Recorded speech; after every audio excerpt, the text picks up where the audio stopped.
Check. Hello. Hello. Hello. Did I make it? Can you hear me? Do we have audio? I think we've got audio. I think we're fine.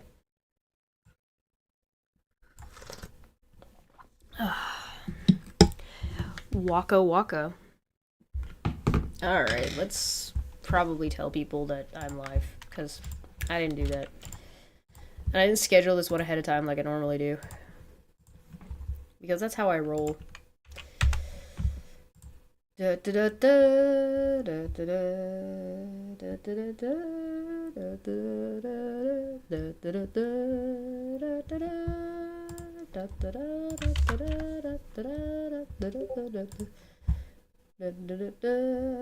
what's this? Oh, what the? Oh, I didn't catch up on something. Oh well, that's okay.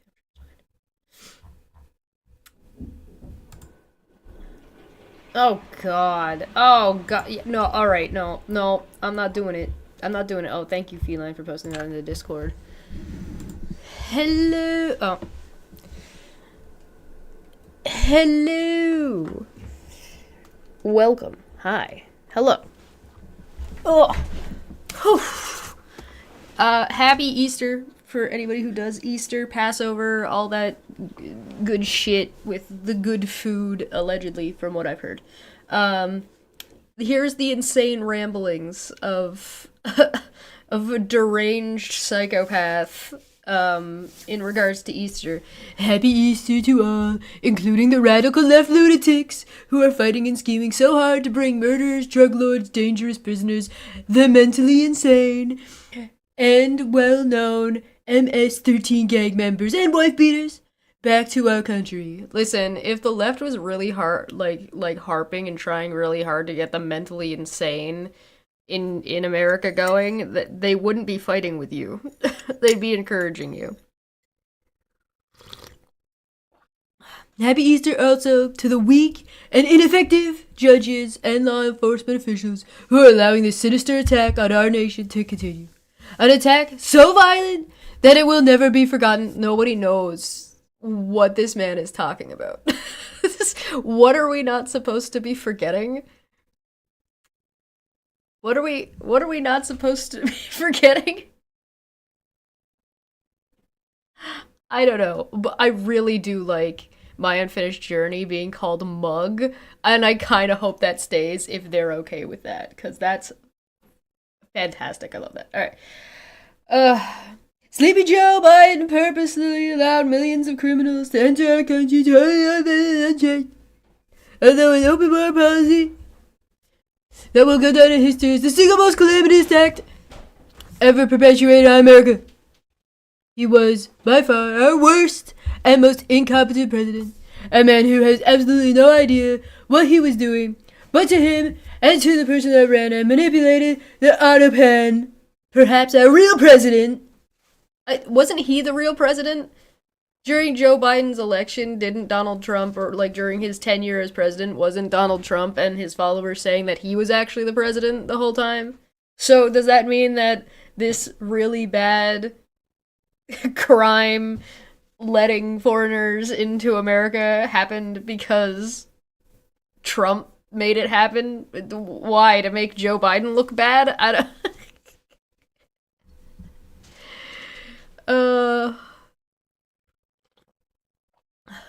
But to him, and to the people who cheated in the 2020 presidential election, see?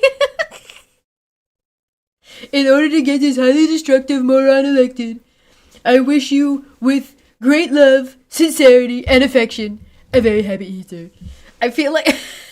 I still feel like he's just talking about himself, but when isn't Trump talking about himself? Alas, we're reading this. I don't remember what page we were on. I forget what the last thing we covered was.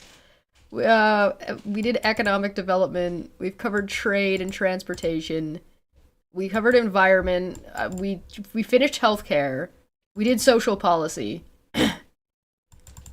We covered indigenous affairs. Are we at criminal justice or communications? I don't know. I think we were somewhere around Indigenous Affairs. I think we finished Indigenous Affairs and we're moving on to, whatever that was. Oh, God, I don't want to be here. So, I'm gonna make sure that we finish reading this, but I also want to, like, crime, Indigenous Affairs, self-governed, legal, democratic authority, transparency, the respectively. Okay, I think we were here. We were just at the end of government values, the National Disability Act, harassing telephone calls, faith-based, yep. Compelled speech, Canadian charities. Yeah, we're on Indigenous Affairs. All right. Yeah, we are right here. Which is page 37 if you're following along in the PDF, and it's page 28 in the page 28.29 in the document. I don't know if I've actually explained why this is important to cover. Yes, we have an election coming up. Yes, that election, the last day of voting is today. For early voting, if you're a Canadian, you want to early vote in the federal election, that the last day to do that is today. And then the election is next week. Yes, next week. It's the 21st, right? That's 22nd. Right, it's Tuesday. Yes. I lost a day.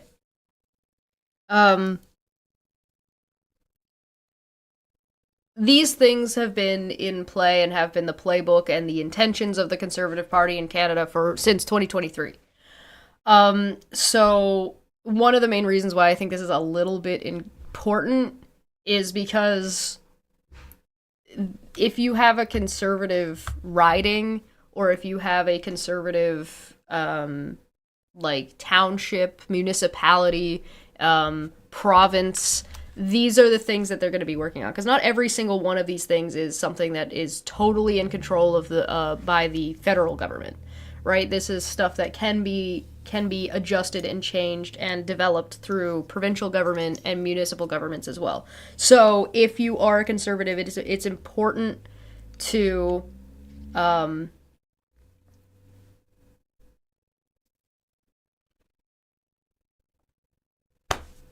know what these people want to do, even when it's not election day. You know what I mean? Because they're gonna, like, the things that they're doing, or the things that they want to do, they're not doing during the election. They're doing in the interim between elections. Why does early voting stop around a week before the election? Well, because it only goes on for a couple of days. Then they have, like, the week, and then they do the next set. So they kind of do it in, like, a wave, so they're not just constantly the whole time. Yeah, basically, yeah. Feline's got it. Crusher, good to see you. Thanks for stopping by. Are you guys ready to get into this? Oh, God, we're past halfway through. We're well past halfway through. We should... we'll be done this by the end of the week, for sure. All right. Compelled speech recognizes... let's just... Government value... A station... Hold on. What is this word? Listen, sometimes we learn new words here. Attestation. Oh, attestation. Okay, no, I've learned this word before. Attestation, an act or instance of attesting to something. Attestation. Yeah. Official verification. Yeah. I know this word. Attestation. The Conservatives believe that it is unethical and wrong to require applicants for government-funded programs to sign a value test attestations endorsing government ideology in order to be eligible to receive government funding. So, okay, that is discrimination. You're not allowed, so, like, you can't, if you want government funding, you're not allowed, you have to follow the rules about what is and is not allowed. So when these people are going on about DEI, basically,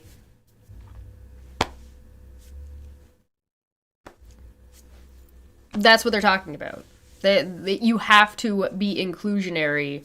You can't be discriminatory in your practices if you want to receive federal funding, and they're trying to take that away. So basically, like, a church can't get federal funding for things because they're a church, right? So this is like trying to remove that and trying to pretend that they're actually the ones being inclusive when they're not. It's the paradox of tolerance is what this is. It's you don't let the Nazi in the bar because the Nazi is inherently disclusionary. You don't tolerate the intolerable, or yes, you don't tolerate the intolerant. Compelled speech. The Conservative Party recognizes freedom of speech is a hallmark of a free society. Compelled speech and any form of violation of the Charter of Rights and Freedoms, individual freedoms of thought, belief, opinion, and expression supersedes all compelled speech. So this is talking about Jordan Peterson type Bill C-16 shit. There's no compelled speech in Canada. Like, that doesn't exist. You're by all means, feel free to go look it up a little bit. Go see and learn about, like, go read Bill C-16 and check that out and see what that is. There is no compelled speech in Canada. That's not a thing. I would also like to remind everybody that on the world rankings, Canada is, like, in the top 5 or top 10 freest countries in the world. And America's, like, 54th, something like that. So, settle down. Canadian charities. The Conservative Party recognizes that Canadian charities provide essential services to our communities, and that they are well equipped to enhance the well-being of our communities, such as we believe that charitable donations should not receive any less favorable treatment than political donations. Donations to what? What are you talking about? Your churches ought not be allowed to make political donations. Good God.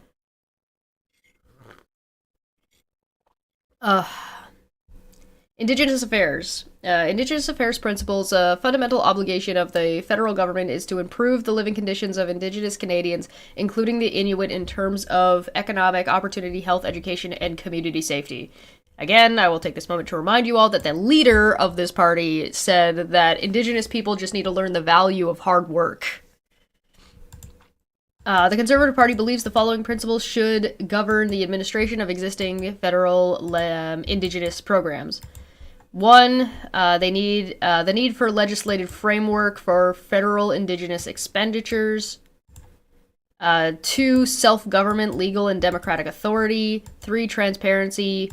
4, respecting the Canadian constitutional framework. Okay.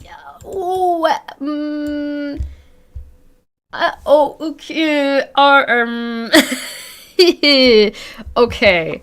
So here's the thing. This is a little bit different than America, so I'll take a moment to explain. In Canada, we have First Nations. That's our Indigenous people. That's your Native Americans are our First Nations. Because we treat the First Nations people as their own nation. Now, that was something that took a lot of work and a lot of time to get to. Like, it is certainly, and it's not complete by any means, and still needs a lot of work, and still needs a lot of conversations and bureaucracy and respect, etc., etc., etc.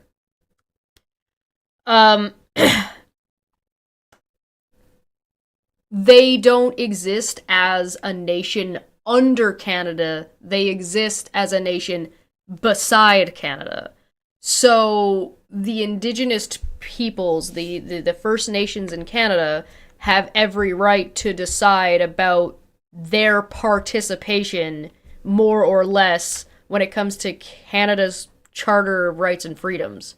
However, Canada, as the government and as the law governing, needs to understand that those rules apply to them and not necessarily the same way to Indigenous people. This is why I said this is really complicated and it's not done yet.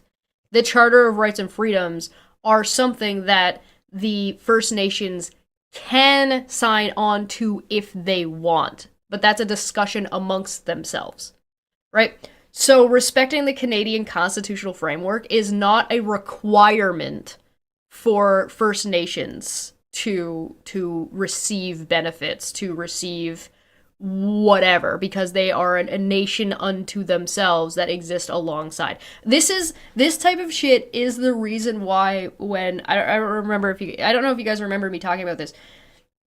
there was, when Justin Trudeau was still Prime Minister last year, there was a big First Nations meeting where the First Nations were talking to the parliamentary leaders. So, like, specifically the Jagmeet Singh and Polyev were both there, and Trudeau was not. Trudeau was not there because Trudeau was overseas doing global trade stuff, national security shit. When Polyev said that he would take questions, and then pissed off, ran out the room instantaneously and took no questions.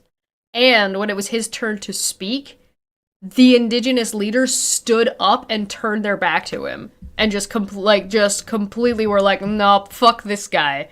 And this is the types of reasons as to why. Like, you have to understand that our way of doing things is just not the same. So again, the First Nations do not exist under Canada. They exist alongside of Canada. So when you want to talk about respecting the Canadian constitutional framework, that's only if this nation decides to do that. That's up. They have the rights to make those decisions, and due to the way our constitutional framework is, we are obligated to respect their rights regardless of whatever they choose. Does that make sense? All right. A framework for the settlement of comprehensive claims and the self-government agreements. Yeah, there was recently also, by the way, recently one of the people running in, I want to say BC, a conservative running in BC was basically trying to pretend that the genocide and the schools for First Nation peoples in Canada just didn't happen. And then Polyev stood by that guy. That's one of the people that hasn't been dropped. Right? So just imagine how bad the stuff, the people have, there's been 4 people that have been dropped from running right now for the Conservatives. 4. And this guy wasn't one of them. And this guy, and so, like, no wonder First Nations people don't like fucking Polyev, because he's backing up, trying to pretend that their people weren't slaughtered. Like, hello? Again, also, Polyev has this obsession, or this really weird thing with John A. Macdonald. John A. Macdonald being our first Prime Minister. And John A. Macdonald was staunchly pro First Nations genocide. Like, that's what he fucking wanted. So, like, no indigenous person, no reasonable Canadian is going to read this and be like, oh yeah, the Conservatives are definitely, like, gonna do a good job in handling and negotiating and having a comprehensive settlement between First Nations and Canadians. Like, that's not gonna happen. If anything, they will make it worse. At best, they will make it worse. Ugh.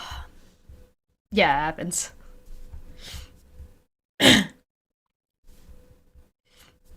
Excuse me. I'm still a little bit sick. I'm getting there. The resolution of existing claims and lawsuits against the federal crown.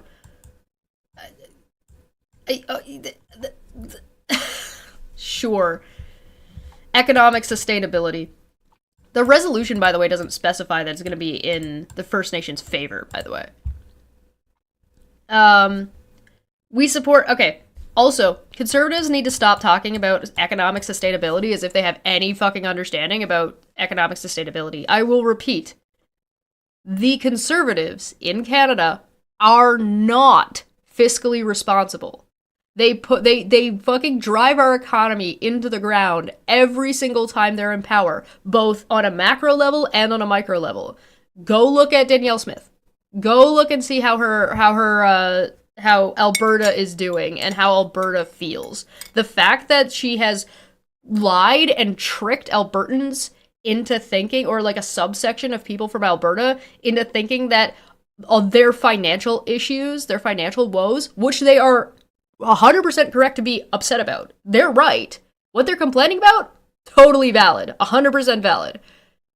They've been fooled. They've been conned into thinking that it is the liberal federal government's fault and not the direct responsibility of their premier, who has been their premier for a long period of time. Vote for me, I'll fix everything that I've been in power for the last while and have done nothing.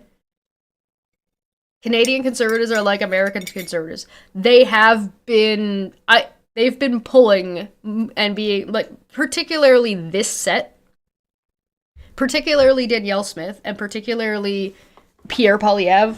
Yes, they are right-wing. They're right-wing extremists and authoritarians. So yes, in that regard, yes. I think personally, and I've talked about this before, I think that America is actually copying Canada with Trump, but it way more extreme, because I think that's just, Trump is just a really bad version, like not like a good politician, not like good at hiding what he's doing. He's just like, he's the same as Stephen Harper. Doing the same shit. Trying to play the same fucking personality politics, driving the economy into the ground, fucking tearing up and destroying fucking national parks, conservation areas, yada, yada, yada, yada, yada. So, alas, let us continue. The conservatives are not fiscally responsible. And that's, like, the main reason why a lot of, like, older generation people vote for them, is because they think they're gonna be... They're like, oh my god, look at Carney's budget. He's gonna add $15 billion or $15 trillion to our debt. And it's like, yeah, but look at what he's doing. He's investing in something which brings money into the country. So yes, he's taking on some debt over a length of time that is going to pay back in dividends. So you're not really adding to the debt in the way you think you are. You're actually bringing it down. That's why people are like, oh my god, Trudeau spent so much money. It's like, and he did, but our national debt went down. So it's almost like spending money as a nation is not necessarily a bad thing.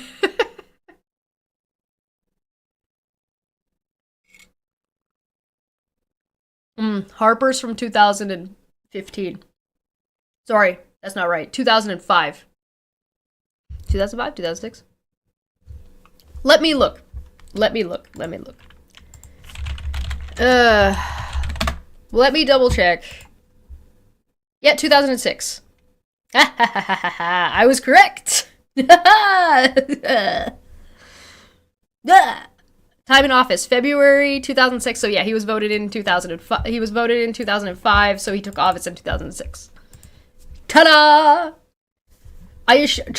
Please, I assure you, if you want to know what, like, Trump would look like if he, like, knew what he was doing as a politician, it would be Stephen Harper. Anyway. We support provisions for property ownership and women's equality on reserves. Okay, sure. These principles should also govern future legislative reform to the Indian Act and related legislation. They should also form the basis for government decision-making in the resolution of rights disputes, whether based upon existing treaties, court decisions, or Section 35 of the Constitution Act. Again, we've talked about Section 35. I'm not going to go over it again here, just because I want to get through a little bit more of this, but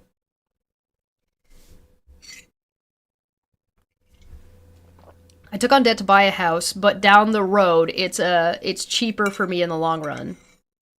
Yeah, okay, so debt isn't inherently a bad thing, especially when you're managing incredibly large amounts of money. Like, you do not run a nation and look at investments the same way as a nation as you do in your home. If you have debt at your house, a debt in your home, you have a mortgage, you have car payments, right? You don't have necessarily the assets to invest in anything that is going to pay back in dividends. The closest thing you're going to get to that is, like, having a child. Having a child is net negative to your money. Kids are expensive. So having a child would be considered the debt in this scenario. You have to pay into that kid. And this is let's take it one step further. We'll add one more layer to this and say you're paying for the kid and you're also paying into their college fund.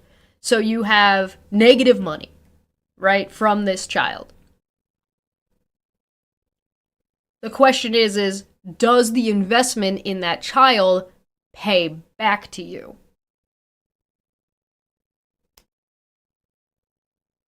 It depends. Sometimes yes, sometimes no. Sometimes, if you do a good job and you're not a piece of shit, you will have relationships. Those kids will look out for you. They'll do X, Y, or Z, blah, blah, blah, blah, blah, blah, blah. And let's pretend we're in an ideal economic situation. It means that those kids will take care of you when you're older. And they will also, like, pay for things for you in return, right? Down the line. Yeah, debt makes sense when you're using it to generate additional money and investing it. Yeah, right. It's like the difference between, like, me buying dinner or me investing into taking art classes. Right? Like, whatever. You know what I mean?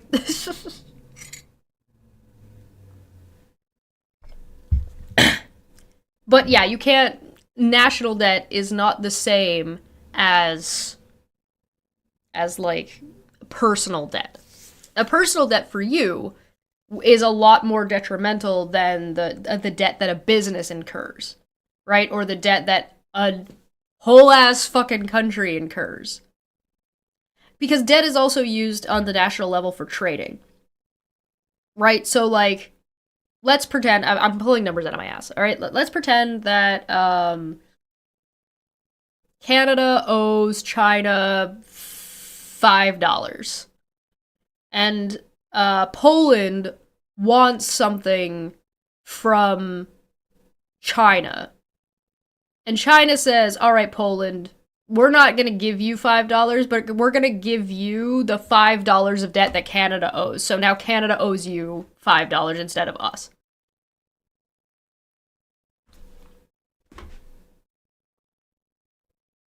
Right? Does that make sense? Yeah, education is absolutely an investment. Yes, absolutely. 100%. Like, again, especially as a nation. So, like, for example, let's pretend. Let's talk about Trudeau's plans and the child food thing, right? So there's now like a federally funded kids get lunch thing in Canada now, right? All right, and that costs money, right? We all agree that that costs money. So let's pretend it costs $1,000. I know it's more than that. I'm just using 1,000 just to make it easy. Each kid, say it's $1,000 per child. Every year. Whatever.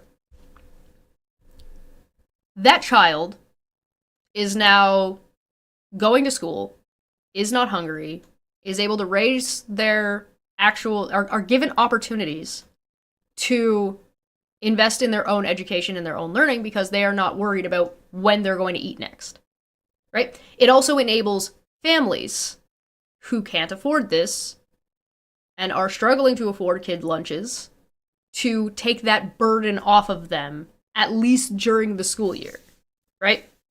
So now that that burden is off of that family, they're able to use that money in other ways, and that kid still gets to eat. Which, you know, this really shouldn't really be a conversation about money, but it's always a conversation about money. So they learn better, they're able to blah, blah, blah, blah, blah, blah. And then as that kid grows up, they are then more likely and have more opportunity to work better jobs and advance their education in a way that pays back into, they become a working adult, a functional working adult in society who pays taxes, who buys things, who has a job in the country. So you're talking about $1,000. Suddenly, that investment of $1,000 turns into $1,000 a paycheck. Or let's call it $1,000. Let's call it $200, right? Let's say it's $200 on a paycheck. And you're getting paid twice a month. So that's $800 a paycheck from the ages of like 18 to like, let's call it 54 just to be generous. Like that's really early retirement. So let's call it early retirement at 54. You've already paid back hundreds of thousands of dollars into the initial investment of just making sure a kid could eat. So when you say that like Carney or the Liberals or Justin Trudeau spent all this money, it's like, yes, but they didn't buy fucking candy. They didn't buy things that were consumed and nothing came back. They're putting money into an investment, and that investment pays back that money. That's why when Trudeau spent as much money as he did, still ended up bringing the total debt, like bringing the whole total debt of the country down. It like came down by like $100 billion. So to say that, oh, well, we're going to end up spending so much money on these kids, or we're going to spend so much money on these houses, it's like, yes, but for every house you build, the person who moves into it is paying property taxes. So, what the fuck are you talking about? Like, even from a fiscal, like, even if you want to take out, like, obviously, we should let kids eat. Like, that's fucking stupid on its face. That this is even part of the conversation. This is something we should invest in. This is something we should do anyway. Kids should be able to eat, right? Like, what asshole doesn't think that? But the people who are like, oh yeah, no, we think kids should eat. But how are you gonna pay for it? The answer is it pays for itself. Not only does it pay for itself, but it actually pays more than the initial investment. That's how investment works. It's the same thing with legalizing weed. You guys have any idea how much fucking money Canada made when we legalized weed? People were like, oh my god, Justin Trudeau's spending all this money. And I sat there and I was just like, he's gonna make all of it back just by legalizing weed. Like, all of that money is gonna get made back like that. Surprise! Go figure. Cutting taxes doesn't lessen the debt. Investment lessens the debt. That's like saying, hey, I have a job and I need to pay off this debt, and this debt payment is $50 a month. And I'm paying the $50, but I'm also putting aside $100 and then using my money. And instead saying, hey, listen, we're going to lessen the debt by giving you an extra $100 to spend, and then still never paying any more of that 50. Like, it doesn't it doesn't make any sense, because you're paying that 50 with that 100. So if you take that 100 away, you're no longer paying the 50.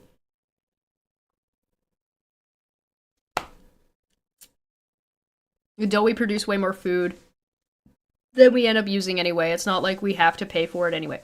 Yeah, that's a resource management. Like, you're not wrong, Alex. That's a resource management issue, as well as like a logistical issue of like, okay, how do we do this? How do we do this functionally? And we're bad at it. We're bad at that. So it's, again, you're not wrong. It's just like homelessness. There is a one-to-one issue about why people are homeless, and it's because they don't have a house. They don't have a shelter. This is a feasibly fixable problem. There was a city in Canada that's ended homelessness.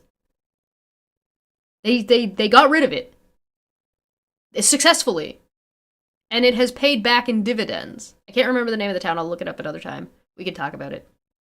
But we did this. It's the same with we tested UBI. Trudeau tested UBI, and it worked, and it functioned, and it helped our economy, specifically during COVID. So just these are sustainable solutions to problems that cost us money. It costs us money to not have sustainable housing. It costs us money to have hungry children. It costs us money because they are not able to contribute in a feasible way that brings money back in. So, if it costs you, because you can, again, we're talking about buying in bulk here, right? So it's not feasible for an individual person to just adopt somebody and then pay them their way, right? That's not feasible. But when you can, like, buy in bulk and be like, hey, here's a whole ass program, we're putting $50 million into it, and it's going to get rid of homelessness across the country over the span, because usually when they're like, oh, we're going to put $50 billion into this program, that $50 billion is something that gets used over an amount of time, right? So, $50 billion, and you say, okay, and let's say $50 billion helps, I don't know, 100 million people. Those 100 million people are now paying property taxes that they would have otherwise not paid at all, and that you would have had to pay into the social services, or like you would have had to pay into, whether it came to policing, whether it came to substance, whether it came to, like, the policing cost money. Now you don't have to pay that policing fee for having homeless people. So not only did you reduce your costs, because you're still paying for the police, so not only did you reduce your costs, and reduce danger for everybody, and reduce suffering for everybody, thus raising the morale, making everybody feel better, you are now, congratulations, and you're making money, and you're making more money.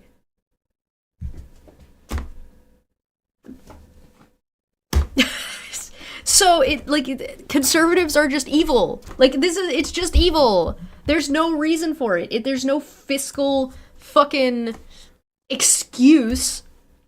There's no fucking, like, not only is this morally reprehensible, right? Like, morally reprehensible. There's no reason for anybody to starve. There's no reason for anybody to be homeless. There's no reason for these things. We have these things because we're greedy. We have these things because we're bad at management. At resource management. We all benefit more if we deal with and remove these issues. Period. End of sentence. It's not even complicated. It's not that it's not hard to do. Don't get me wrong. It takes time, it takes investment, and you see that money come in. But this is not like, oh no, we're not going to be able to pay rent this month. We're an entire country. We're like, oh, we're taking on a couple extra $1 billion in debt. Okay, and it'll be gone in 5 years. That's going to pay out 30 years from now. Okay, that's fine. Why would that be a problem? Short-term tax cuts? Really? Anyway, what was I saying? Legislative framework. Remember when I said I was going to try to get through this? Legislative framework for federal Indigenous expenditures. The Parliament of Canada must develop legislation which governs the delivery of federal governmental programs to Indigenous Canadians. Both Indigenous and non-Indigenous Canadians deserve to know the legislative basis upon which the Government of Canada is expending funds on Indigenous health, education, social welfare, and infrastructure. Legislation should be developed which governs such programs and which prescribes the standard of service which the federal government has undertaken to provide to Indigenous Canadians. No! Short-term tax cuts on everything. Yeah, not just short-term tax cuts, on everything. No, also no to this. No to this. You can't tell them how to give them the money, give them resources, and then be like, do with it what you will. They are their own nation. You have to let them make the decisions. This is like people being like, I donated to your GoFundMe to help you survive, and now I'm gonna nitpick that you bought McDonald's instead of Wendy's because you could have found this Wendy's coupon. That's not how it works. Stop it.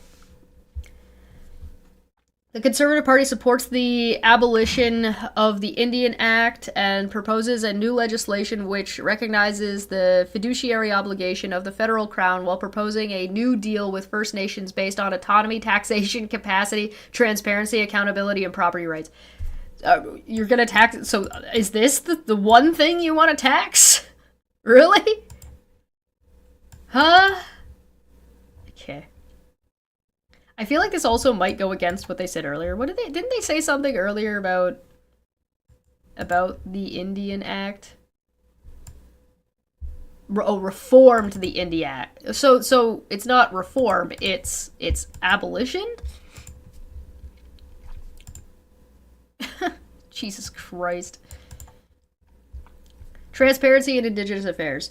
Both Indigenous and non-Indigenous Canadians. I've got oh my god, my face.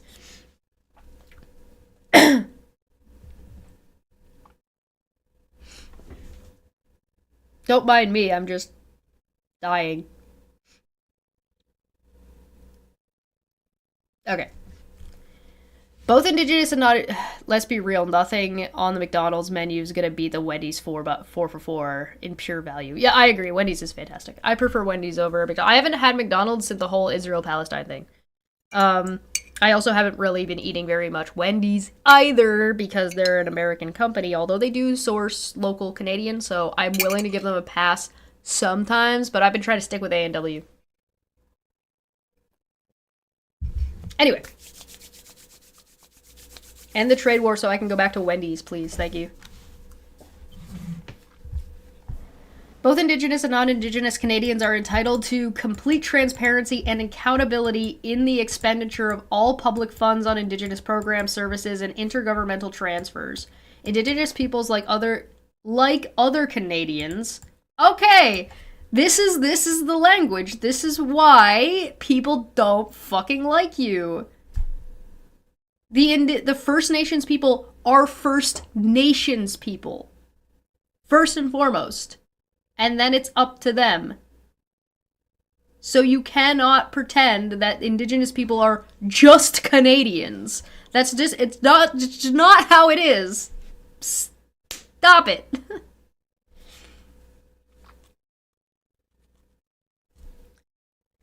Burger King is going into bankruptcy. What does that mean for Tim Hortons? Hopefully that a Canadian company buys it up and saves it from itself. I don't know. Seeing Tim Hortons dying a slow death ever since Burger King bought them it's like a corpse. It's just like seeing corpses of past time gone by.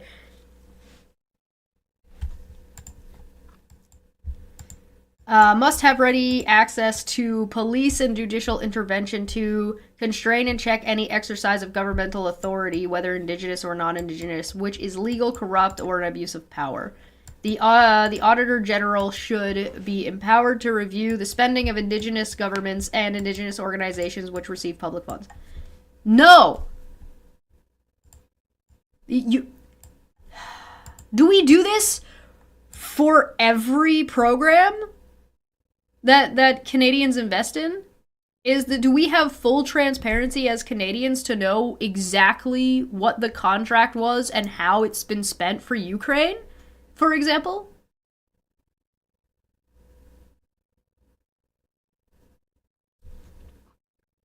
No. Same thing. It's you already agree that it is our obligation, financial obligation. It's our obligation to help and do what they need us to do to help me to help you. You can't just throw money at people and then dictate to them. Again, we're back to this is like giving a homeless person $20 and then being like, I need to track you for the rest of the day until I know exactly how you spent that $20. Respecting the Canadian constitutional framework. We are a nation governed by the Constitution Act, under which the rights of all citizens are protected and advanced by the Charter of Rights and Freedoms. Our future together as a country must be built upon universal application of the framework. Yeah, that's why Polyev keeps talking about the non what's it called? Shit. Notwithstanding clause. Basically, Polyev wants to be like, hey, I'm putting all these rights and freedoms on hold so I can make sure these rights and freedoms are protected. Huh? What? Does that make sense to you? No? Good, it shouldn't. It doesn't make any sense. It's absurd. All Indigenous rights recognized under Section 35 of the Constitution Act must be conferred within the four square corner of the Constitution Act and the Charter, with full protection for equality rights such as women's rights for both Indigenous and non-Indigenous Canadians. Future Indigenous legislation, policies, and programs must balance the collective rights of Indigenous Canadians under Section 35 of the Constitution Act with the individual equality rights enshrined in the Charter, which protect all Canadians, whether Indigenous or not Indigenous. Indigenous Canadians are entitled to full benefits of Canadian citizenship and protection under the Charter. Correct. In areas such as economic opportunity, delivery of health services, community safety, women's rights, respect for the rule of law, and education and protection of children. Canada must develop in a manner that ensures constitutional equality and workability. What a thing to throw in at the end of that. Please give us this super chat money for survival. Wait, what do you mean survival? Doesn't encompass helping fish folk reclaim the land from humans? Yes. Yes, Magicus, yes. Women's rights, including abortion rights. No, yeah, that they wanted to revoke earlier. Yeah, no, not bodily autonomy for women. Not that. Everything but that. And if you want food as a kid. You don't get that either. Or if you're a trans kid, or if you're gay. Fuck you. If anybody hasn't figured out, I am very pro LGBTQ+ here. And I'm not sorry about it. Oh, wonderful. A framework for the settlement of comprehensive claims and self-government agreements. Settlement of all outstanding, quote, comprehensive claims must be pursued on the basis of a clear framework which balances the rights of Indigenous claimants with those of Canada. In particular, negotiated settlements must balance the economic and social needs of Indigenous Canadians with Canada's need for certainty and finality of terms. No! Good God, you don't just end these problems tomorrow. It's not like we were like, all right, listen, we're going to give you a one-time payment and we never want to hear about this again, which is basically what they're trying to do. And they're trying to present that, and I've heard this throughout my life, that people have tried to present that as if that's reasonable. And the answer is, it's not. This is something that has happened over the course of 150 plus years. You're not going to be like, here's a one-time payment, fuck off, and then never hear about it again. It doesn't work like that. What it looks like is an ongoing conversation and interaction to help me to help you.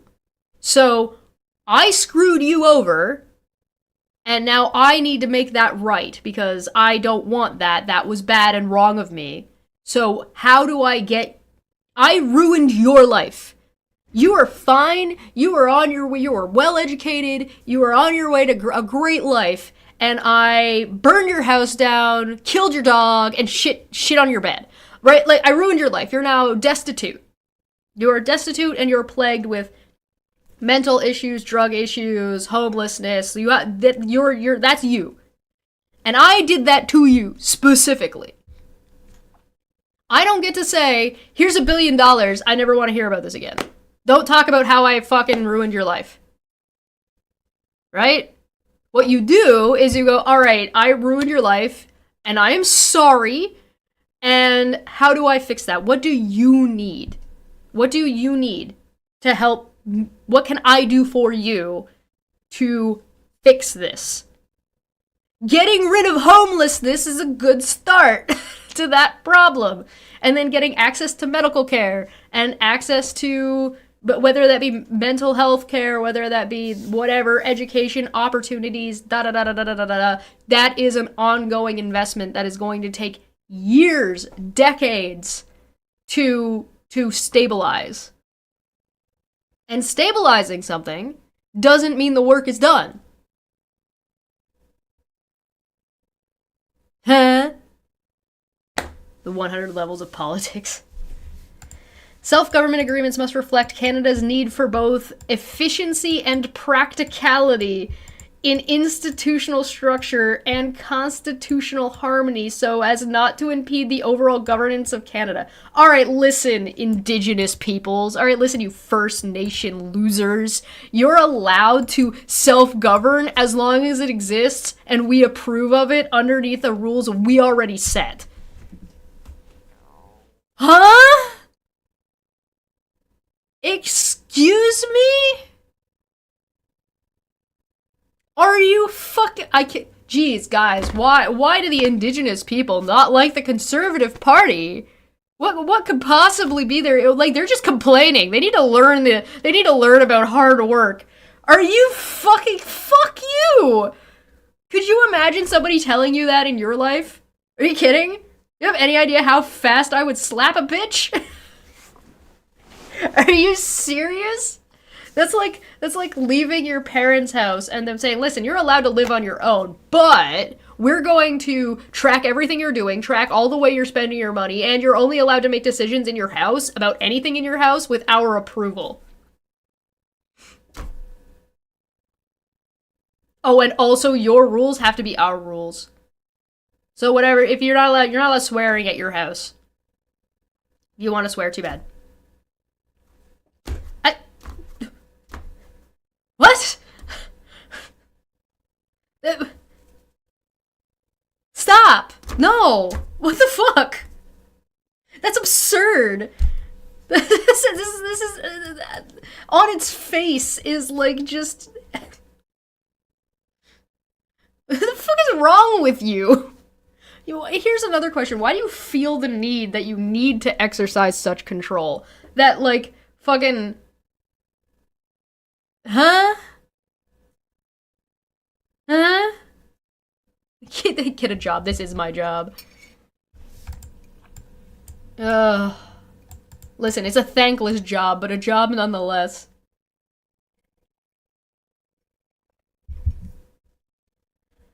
The resolution of existing specific claims and lawsuits against the federal crown. The federal government should, as a top priority, adopt measures to resolve the existing backlog of specific claims so as to provide justice for Indigenous claimants, together with certainty for government, industry, and non-Indigenous Canadians. You notice how much they're bringing up how important non-Indigenous Canadians are to their ideas about how to deal with the First Nations? Like, maybe, shelf your agenda. Like shelf yourself. Right? Like, we get it. Canadians still have whatever rights they have as Canadians. Thank you, Chesh. Now it's no longer thank us. You have one. I have one.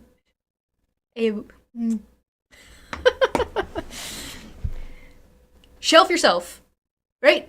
You need to take your issues and put them aside for a second and say, listen, we already have these things well established and stabilized, so now we're going to look at your stuff.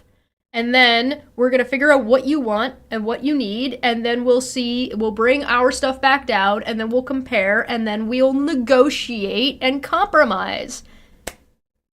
They're setting up an us versus them narrative. Absolutely. Guys, you don't actually have to thank me, don't make me feel weird. Did you wear a suit too?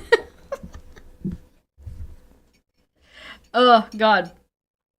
Yeah. So, like, they're setting up a Indigenous versus non-Indigenous Canadians, and then it is a very us versus them mentality. They're the problem. Yeah, I got a couple. You have to check yourself before you wreck yourself, and shelf yourself. Go shelf yourself. Institutional reform in the specific claim area should be pursued to a manner which resolves claims in a timely manner. Okay, yeah, but not everything can be resolved. A timely manner is meaningless.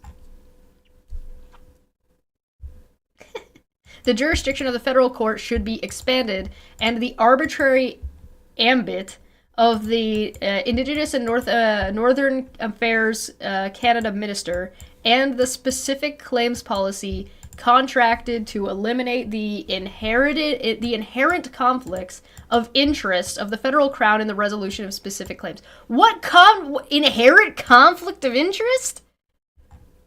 Good fucking god. Thanks for the content you provide us. We love seeing you wreck Aaron. It's been a while. I haven't covered Aaron in a while. I've heard rumors of a conversation about trans people that is going to be Steve in Planar Walk, and I am considering making an appearance on it and then talking about it. Parasitic Palpatine.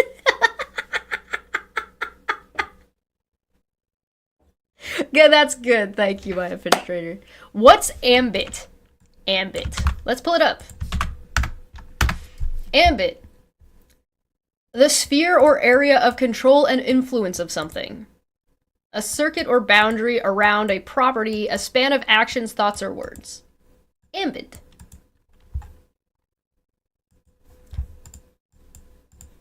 Arbitrary ambit of Indigenous and Northern Affairs Canada Minister and the specific claims policy. So they're saying their sphere of influence and their actions are arbitrary.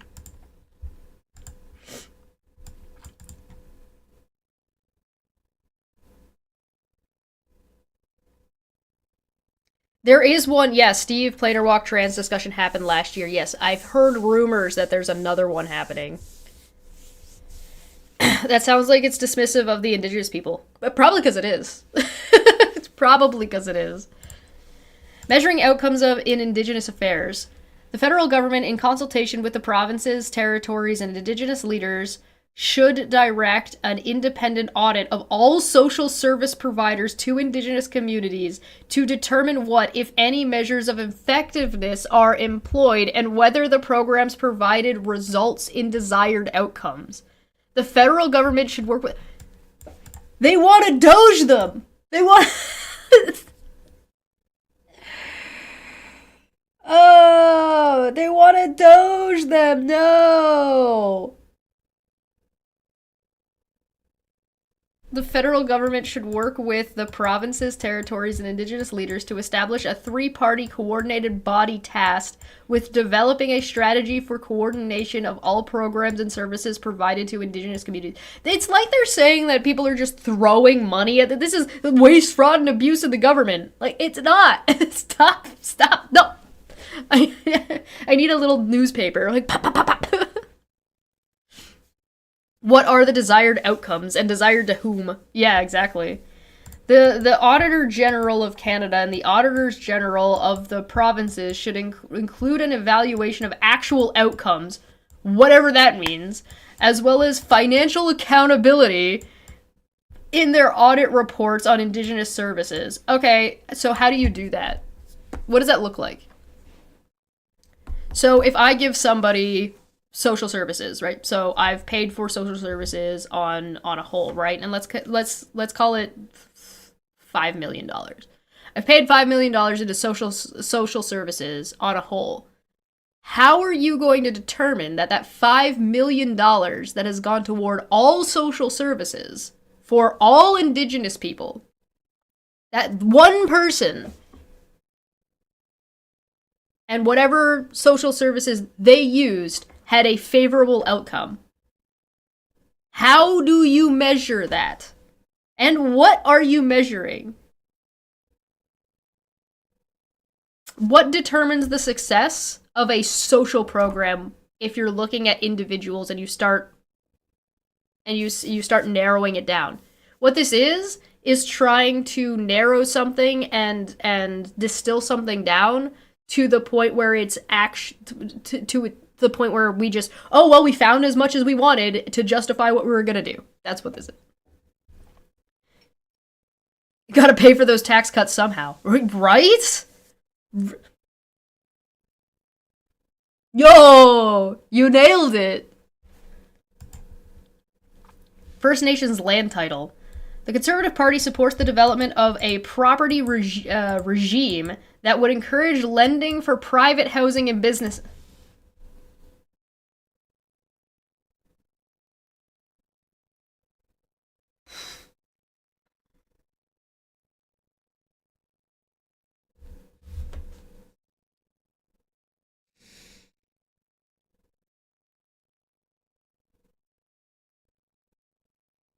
You know what this doesn't have compared to Project 2025? This doesn't have a list of people and names of who wrote it. What this does have is the entire Conservative Party signing on to it in 2023 on a national level.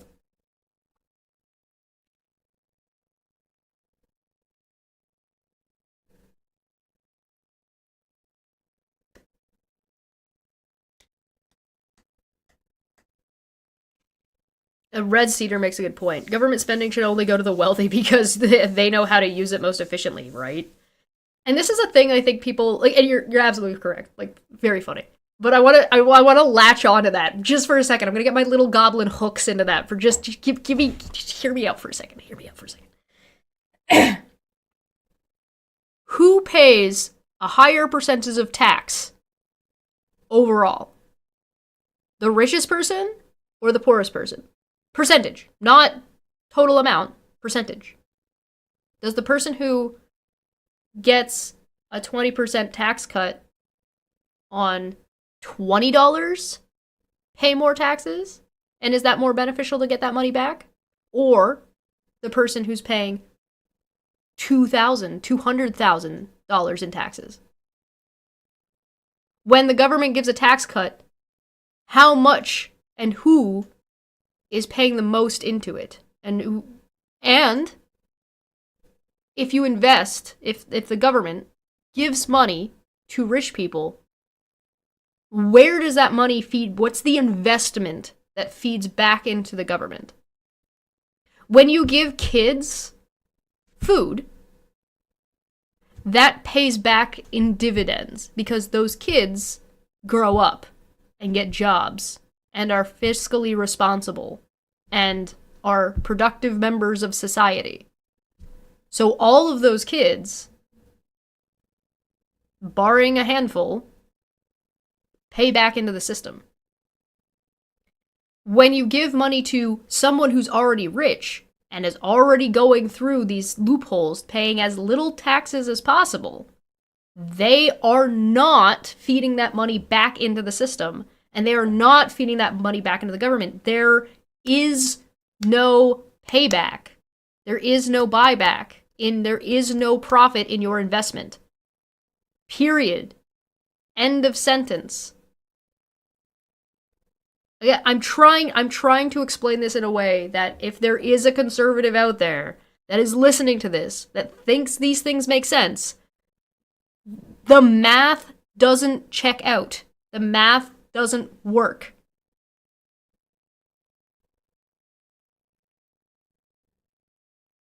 If you add 5% tax onto your property tax, let's call it property tax. Who is that going to affect? And by how much? If you are a landowner, you are going to pay 5% more at the end of the year. Let's call that an additional $5,000. Right? It's a lot of money. If you are somebody who doesn't own land and you rent, you're not getting property taxed. You're not paying that. If you're a business owner, you're paying the tax on the property that your business is on and your homes, and if you own more than one home.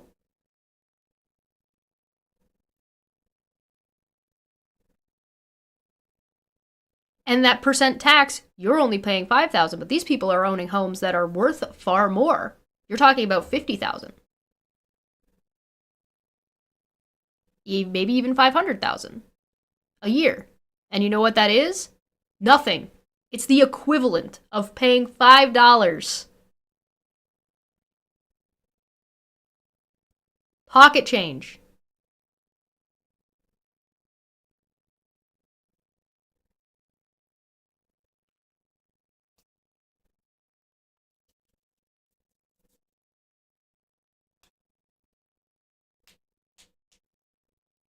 So, Feline and Magicus are making a point that I will engage in. Counter to this argument is taxes get pushed through in price increases for the consumer or the renters, and realistically, if you rent, you are paying the property tax because they pass it on via rent increases. Not if rent increases are regulated. If the rent increases are regulated, then those taxes cannot just instantly be shuffled. It takes time to roll that over.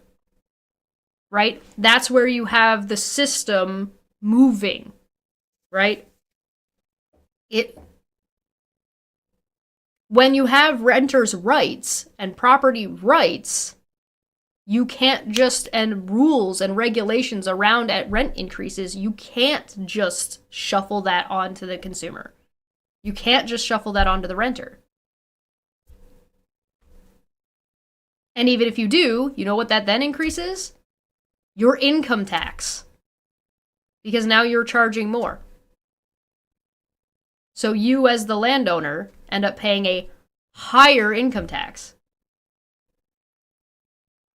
Regulated rent increases. What kind of socialist fairy rainbow gumdrop hell world is that? Canada! We have those! You have regulated rent increases.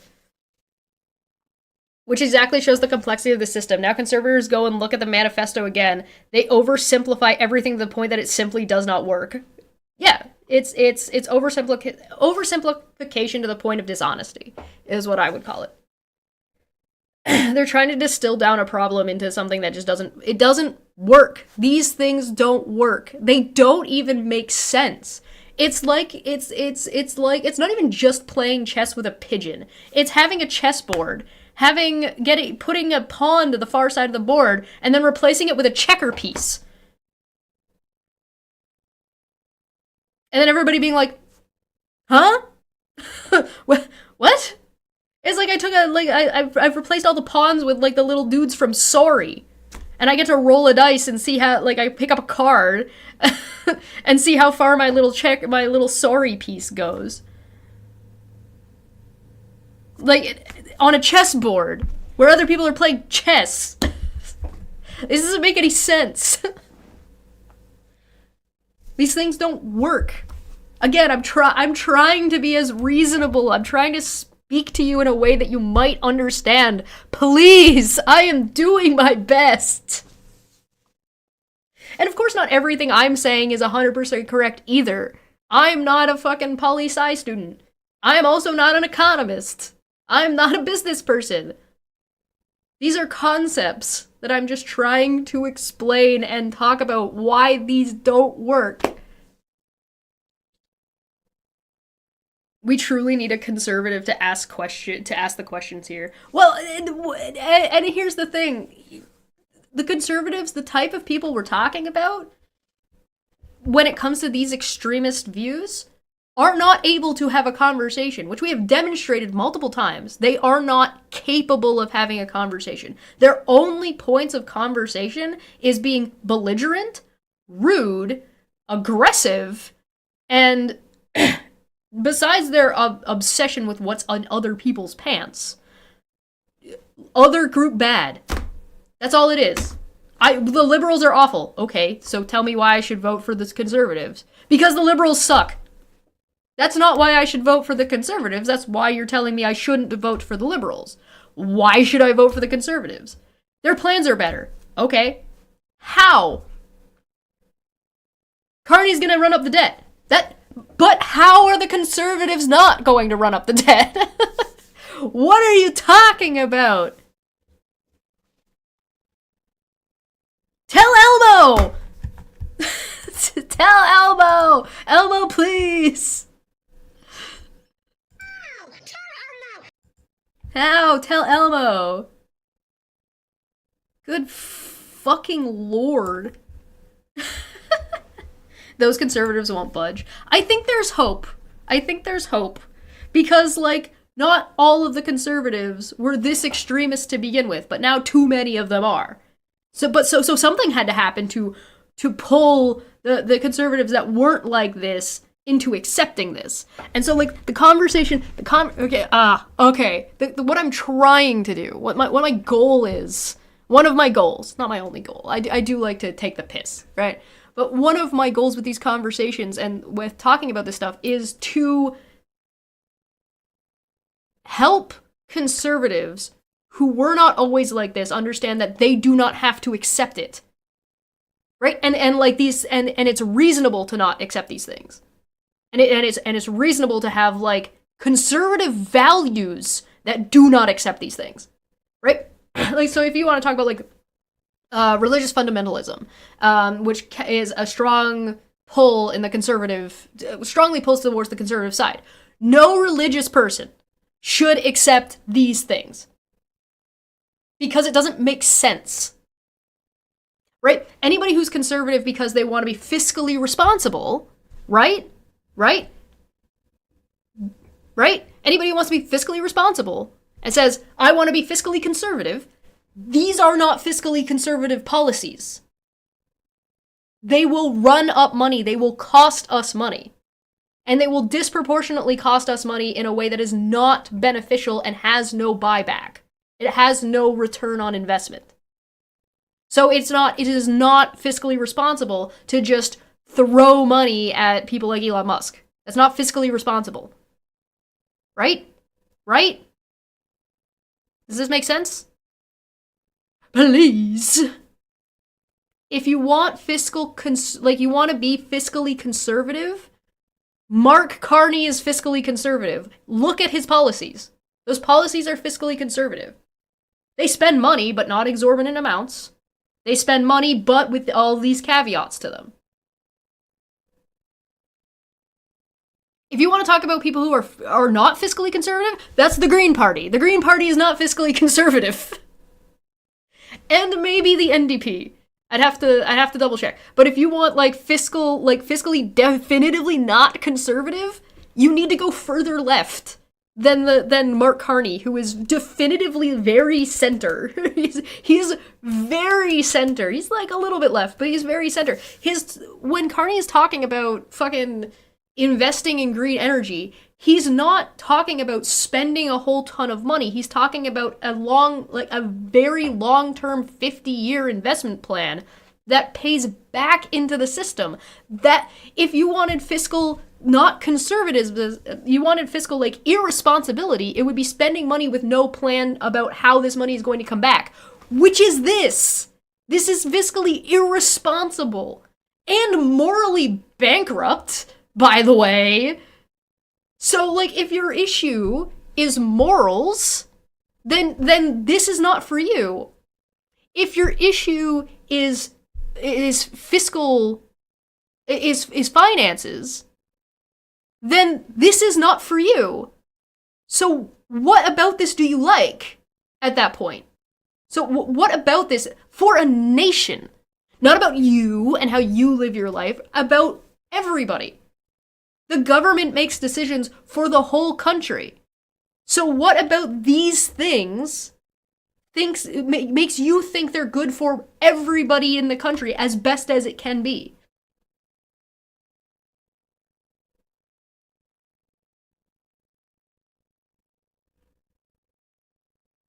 Yeah, the plan is for the money not to come back, which makes that's not fiscally responsible. That's not good investment. That's poor investment. Anyway, in my foreign opinion, Canadian conservatives were influenced and even infiltrated by Canadian libertarian ideas and candidates. Yeah, there's been a right-wing extremist co-opting of the Conservative Party of Canada, in my opinion. But I think that the people who have the most power to do anything about it are the classic conservatives. You do not need this to be responsible and be smart, and you don't have to accept these things to be in a position of power. Right? Look at what's happened. Look at what happened with Harper. Look at what happens with Polyev. And the answer is if you want fiscal conservatism, you're voting liberal this year. Because they're the ones who are being fiscally conservative. Because No political party owns being conservative in the way it manages money. That's not a that's not a party restricted thing. That's the same with no party has any like specific religious ties.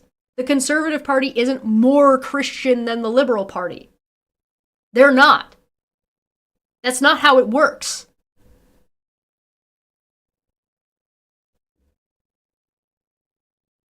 Think about your principles and your values. Anyway. First Nations...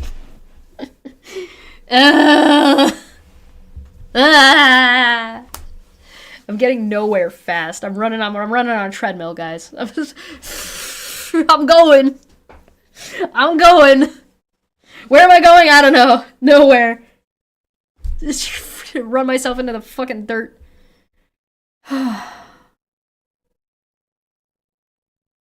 You mean the business model of hoarding wealth like a dragon isn't responsible? Imagine that.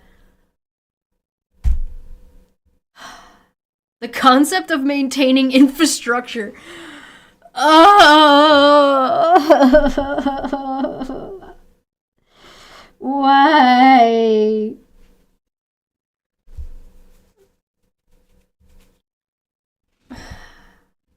Kumbaya.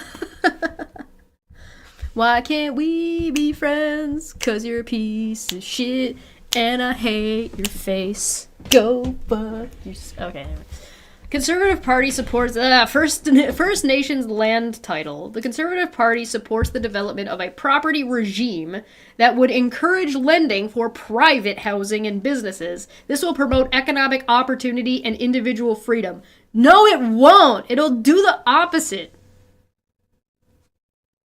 Fuck you. We support the development in conjunction with First Nations of a First Nation Land Ownership Act, which would transfer reserve land title from the federal crown to willing First Nations. First Nations educational choice. The Conservative Party proposes, where available and agreed to by all parties, including provincial authorities, to offer choice in schooling for First Nations.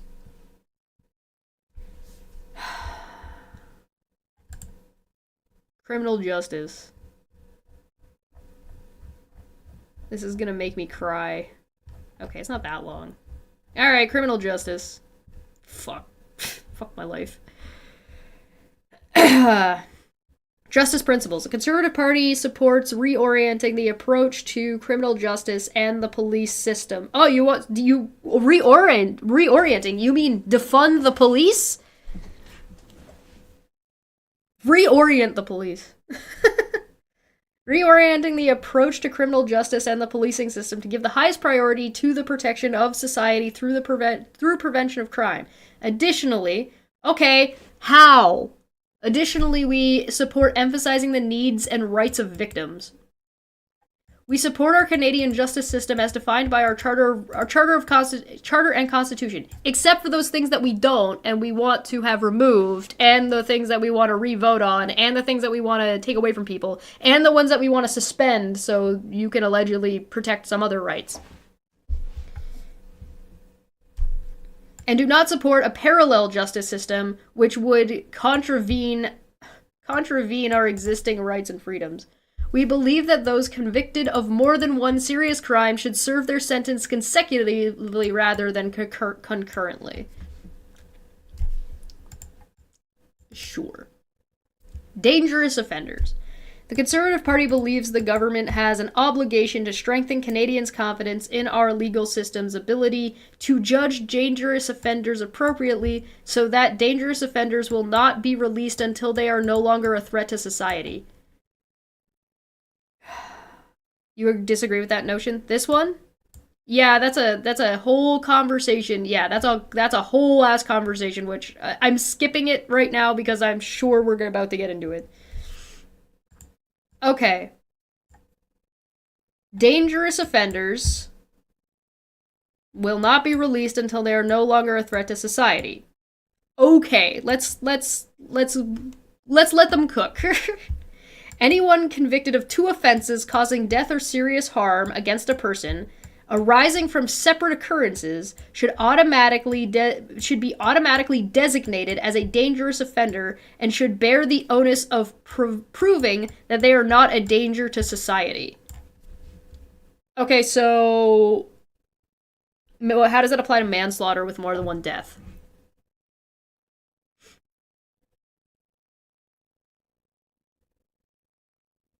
Or let's take it one step further. How does that apply to Elon Musk forcing people to go to work during COVID, them getting COVID and dying? So are we in a position where Elon Musk would have to prove that he is not a danger to society? Because, I mean, like, I'm pretty sure objectively he is. I think that's pretty on the nose, if I do say so myself.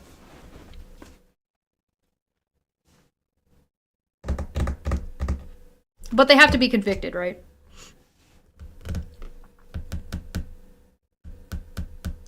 Anyone convicted of 2 offenses. Reversal of the burden of proof, in my opinion, is a no-go.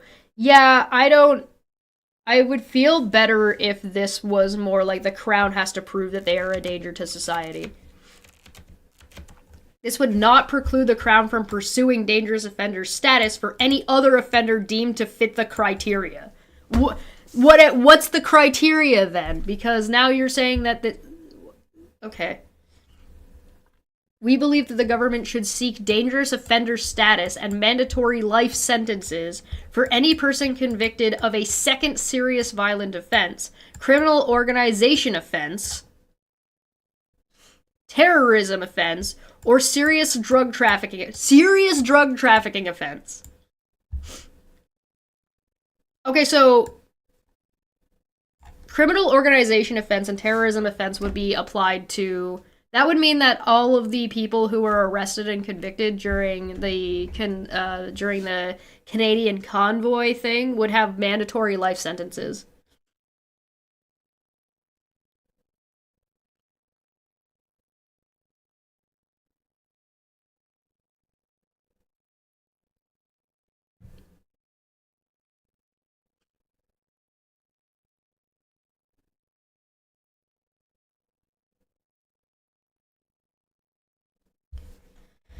Also, what constitutes a serious drug trafficking offense?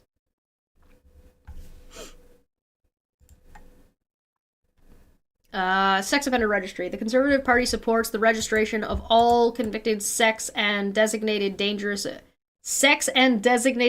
offenders. The Conservative Party supports the registration of all convicted sex and designated dangerous offenders. Such registration should be retroactive to the date of first conviction.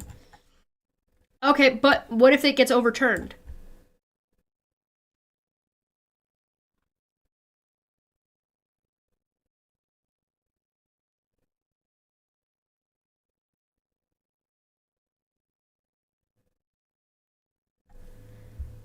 The registry and its services should provide mandatory DNA sampling and banking. Oh, they want to bank people's DNA? I don't think I like that. I would like to remind you about what they said earlier about women and miscarriages and abortions. And that they said that the police want to have free access to your medical records. I would just like to remind you that that was already, that's a right, by the way. That's part of your Charter of Rights to have privacy. So they don't care about that. Just want to remind you. A registry information network available to all police and parole services to assist in locating and tracking registrants. A system to incarcerate registrants who break the terms of a release prior to trial. A system to incarcerate, okay. Protecting pregnant women.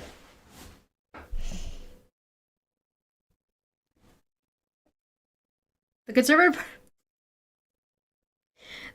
Party supports legislation to ensure that individuals who commit violence against a pregnant woman would face additional charges if her unborn child were killed or injured during the commission of a crime against the mother.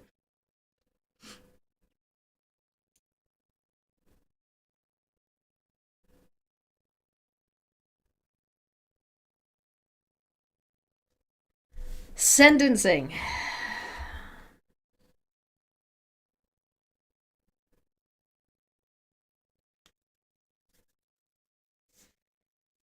Mandatory minimum sentence for violence to repeat offenders and for those convicted of sexually assaulting a minor. Requiring that sentences for multiple convictions be served consecutively. All of them? Eliminating statutory automatic releases. Yeah, the automatic release isn't really a thing. Ensuring that the community and victims have input on National Parole Board decisions. What? Ensuring that the community and victims have input on National Parole Board decisions. So, not professionals? That's mob justice. Huh? I mean, you have input by voting already, and via however much you feel like you want to participate in, like, things. You can write a letter. What the fuck does that mean? Requiring applicants for parole to demonstrate to the National Parole Board they have been rehabilitated. How? No longer requiring judges to treat imprisonment as a last resort. Requiring.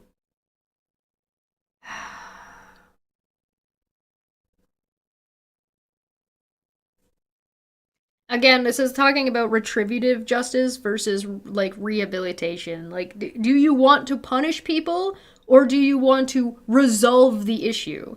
And this is, like, especially with, like, a lot of the legal stuff I followed, particularly with, like, Steve and Aaron, and that whole group, is they view the court system as a weapon or as a tool to enact, to be vindictive, as a way to punish people. Do a backflip. Innocent! Yeah. Resolving the issues will also be a net positive to the nation. Yes! Correct! This isn't how any of these things work. Having automatic sentences and having mandatory minimums is usually ripe for problems. By that I mean, like, well, you didn't really do this thing as much as, like, it's that big of a deal, and we still have to give you 5 years. And you know what that does? It inflates the fucking prison system. It means that our prisons get really full really fast. In a short period of time, for things that they don't need to have people in there for. And you know what that does? Costs money. This would be incredibly expensive.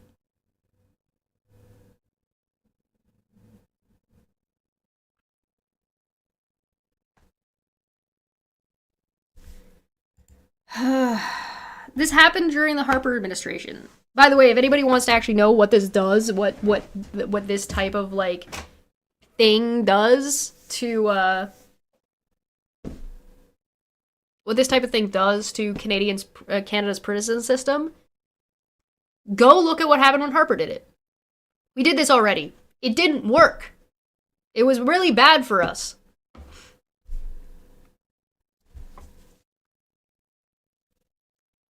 Some streams that are positive.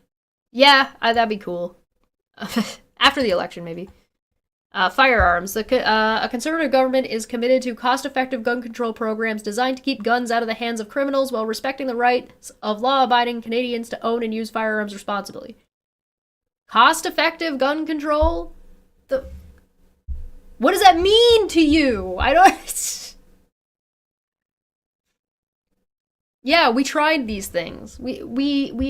Canada did, like I said before, Harper is like the right-wing authoritarian who is being, like, you don't realize he's a right-wing extremist in a position of political power. And Harper was in office from 2005 to like 2000 well, he was in office from he was sworn in 2006. So hold on, let me pull it back up again. He was in office from 2006 to 2015. He had a decade. Bro had a decade. I really do encourage you to look at what happened. Look at what he did. Look at what happened, and look how it affected things. Our prison systems were overwhelmed. What office is he holding now? None of them. He is not in office anymore. He is currently pulling Poilievre's strings and trying to sell us out to Loblaws, which is a grocery company that likes to price gouge people during times of crises.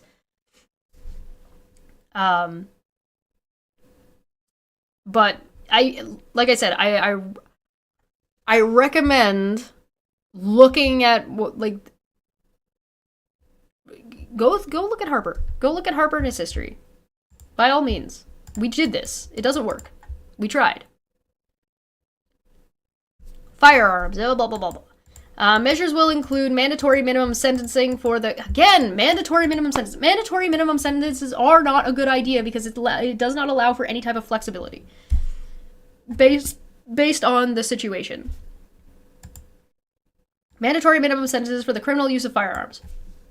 The criminal use of firearms could be... I inherited a gun and I didn't register it right away. That is a criminal use of a firearm. So you're getting a minimum sentence of what? Because if it's a monetary sentence, then this is just a way to punish poor people.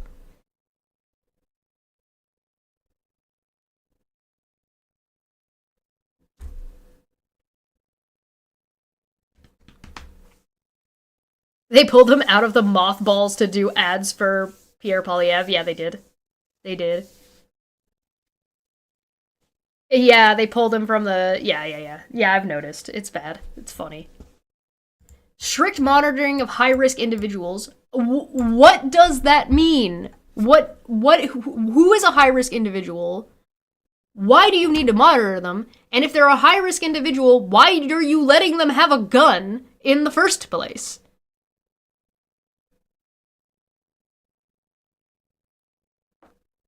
What? And again, what? Monitoring them like Big Brother? Yeah, I guess. Increased enforcement and prosecution of smuggling. Well, oh, you mean all of the American guns that get smuggled over our border, which is the majority of illegal guns in Canada? You want to be tough on the southern border, do you?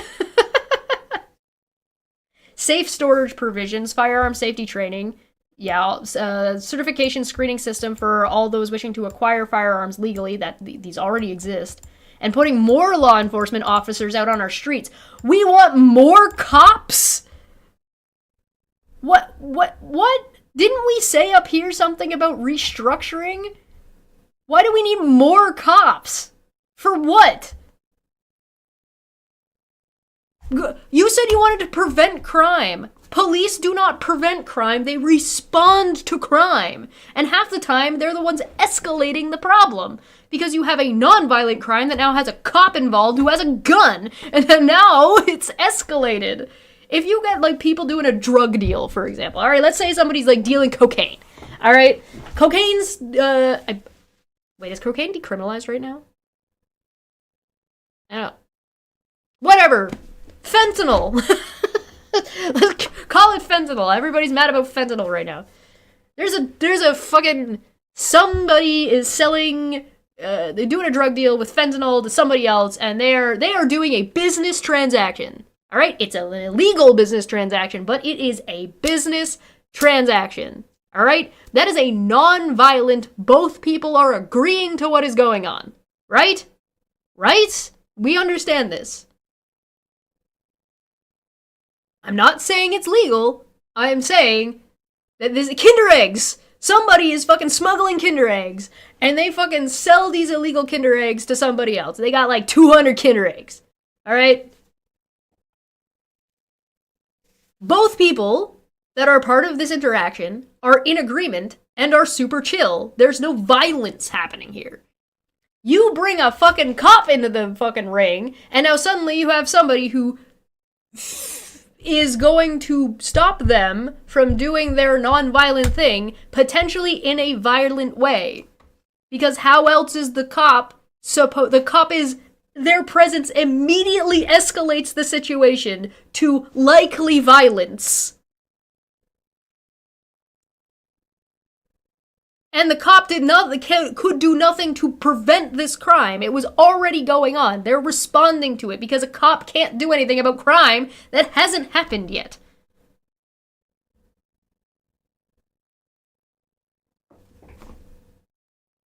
So now people are potentially getting harmed violently with guns because of some fucking Kinder Eggs. And you're gonna put a minimum sentence on fucking smuggling fucking Kinder Eggs? Brr. Pre-Agent Orange tariffs, U.S. Customs fined $1,200 USD per Kinder Egg. That'd be damn. That's expensive. Minority Report. I do not see how more police officers are going to prevent crime. Fuck the police! We recognize the legitimacy of private ownership of firearms and will resist any domestic or international pressure to the contrary. International pressure? Conservative government will not deprive Canadian citizens of legally owning firearms. Okay. No government in Canada is currently proposing or doing this. So I don't fucking...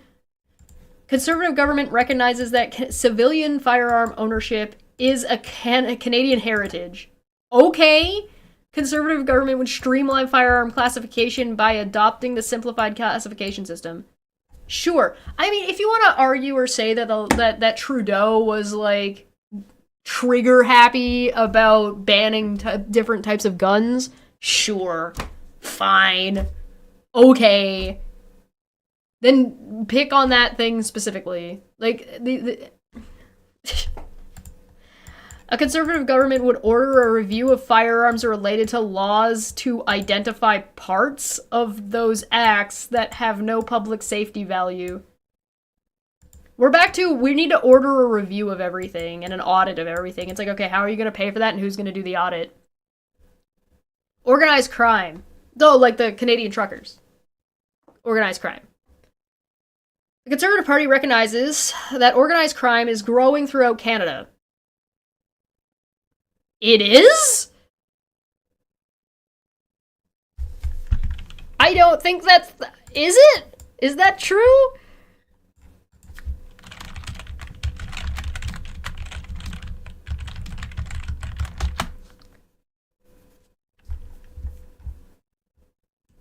Organized Crime Index.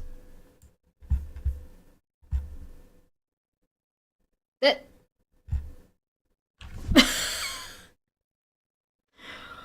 Huh? This is Global Organized Crime Index, by the way. Here you go. What? What are you talking about?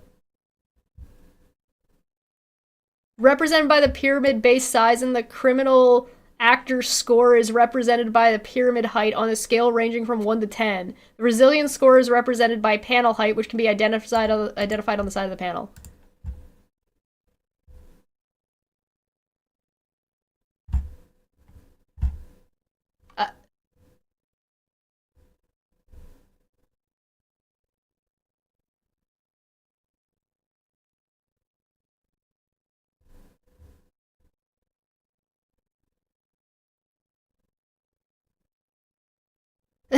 in, in recent years, Canada has witnessed an increase in national and transactional arms trafficking and firearm-related homicides despite its relatively small illegal arms market. Most illegal arms in Canada are smuggled in from the United States.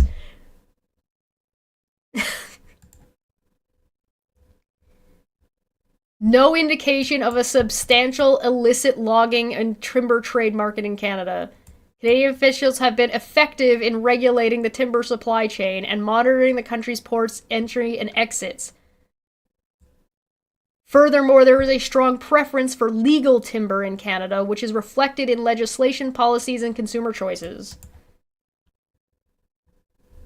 Although domestic demand of heroin is limited in the country, prescription drugs continue to be the main opioid abuse. A higher number of heroin-related emergency room visits is still reported. You mean they're allowed to go to the emergency room? Yeah. While most of the opioid supply in America comes from Mexico, Colombia, and Guatemala, the Canadian market continues to source most of its heroin from the Golden Crescent in Southwest Asia.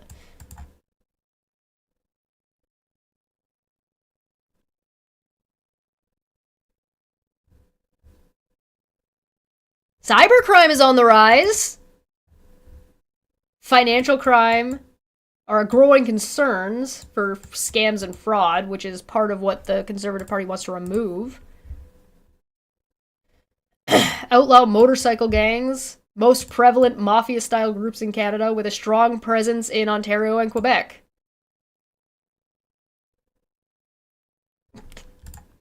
Really? A motorcycle gang? Is that what our problem is? Government institution system with a long stance against crime, including national strategy, law enforcement units, justice framework. Civil society and protections. So there is no substantial raise.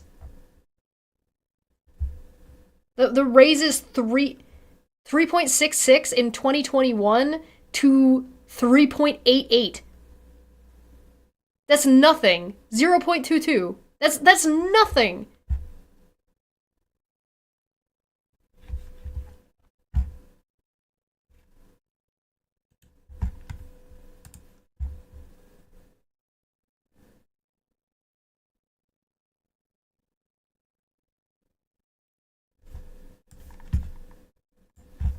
Organized Crime Canada, the Canadian Encyclopedia. Here you go. You want another one? Organized crime is defined in the criminal code as a group of 3 or more people whose purpose is the commission of one or more serious offense that would, quote, likely result in the direct or indirect receipt of material benefit, including financial benefit by the group. Organized crime centers on illegal means of making money, such as gambling, prostitution, pornography, drug trafficking, insurance and construction fraud, illegal bankruptcy, motor vehicle theft, computer crime, counterfeiting, and many others. The structure, sophistication, and widespread nature of organized crime first became evident in 1960s and 70s. Some criminal organizations based on ethnicity, such as the Italian Mafia and Chinese triads. Others are founded within certain industries, like construction or activities, i.e. biker gangs.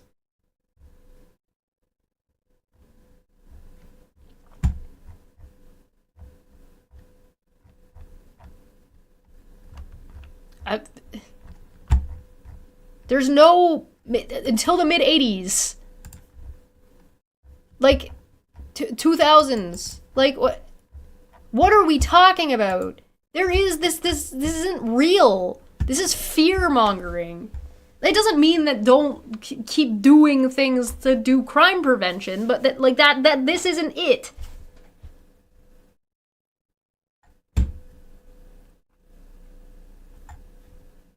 Conservative Party reckon, especially since the highest thing in this index is fucking human trafficking. And sexual exploitation and data. And that's not even listed here. Like it's money laundering and drug trafficking.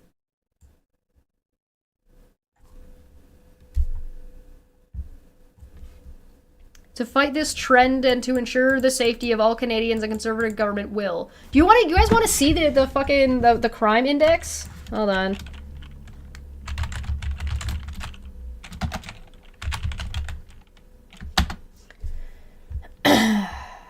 Let me pull up the government of Canada. It's crime and justice.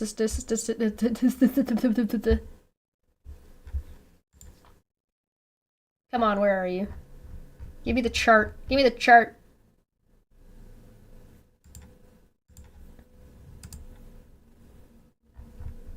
No, that's not it. Crime severity index.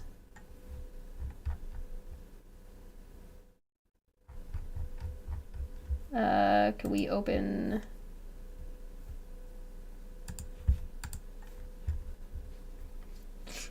then we have, there's a crime severity index, and then the police reported crime per 100 million. Here you go. Police reported crime severity index is 1998 to 2023. Crime severity index, non-violent crime index is the red one, and violent crime severity index is the blue one. Guys. Guys.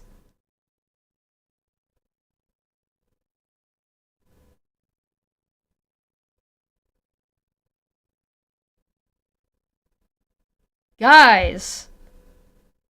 This is per 100,000.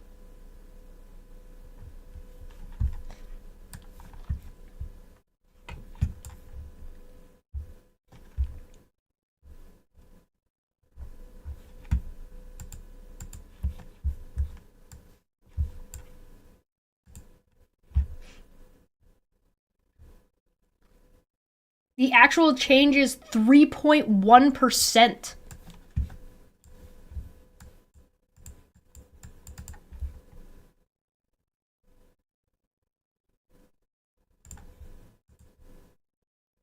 Two.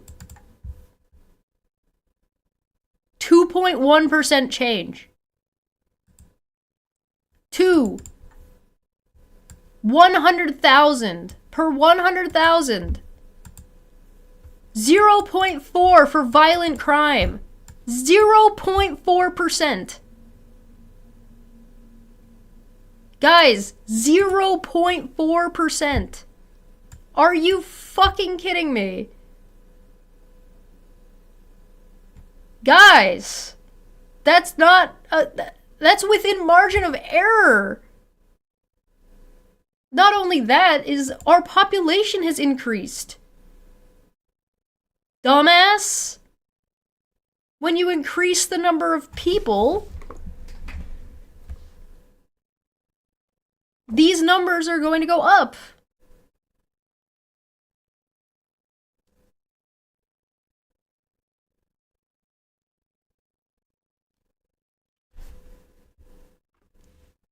That index graph is a bit misleading. If you get like a low N, then any change will be a large swing on the graph. Oh, yeah. If you get a low number.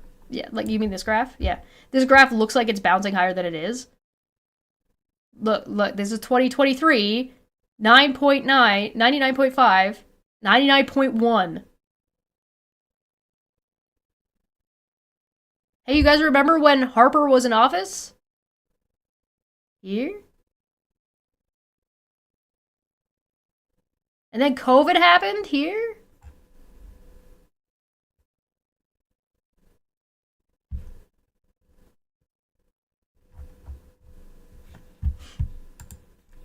.4% change. But what a crime wave, am I right?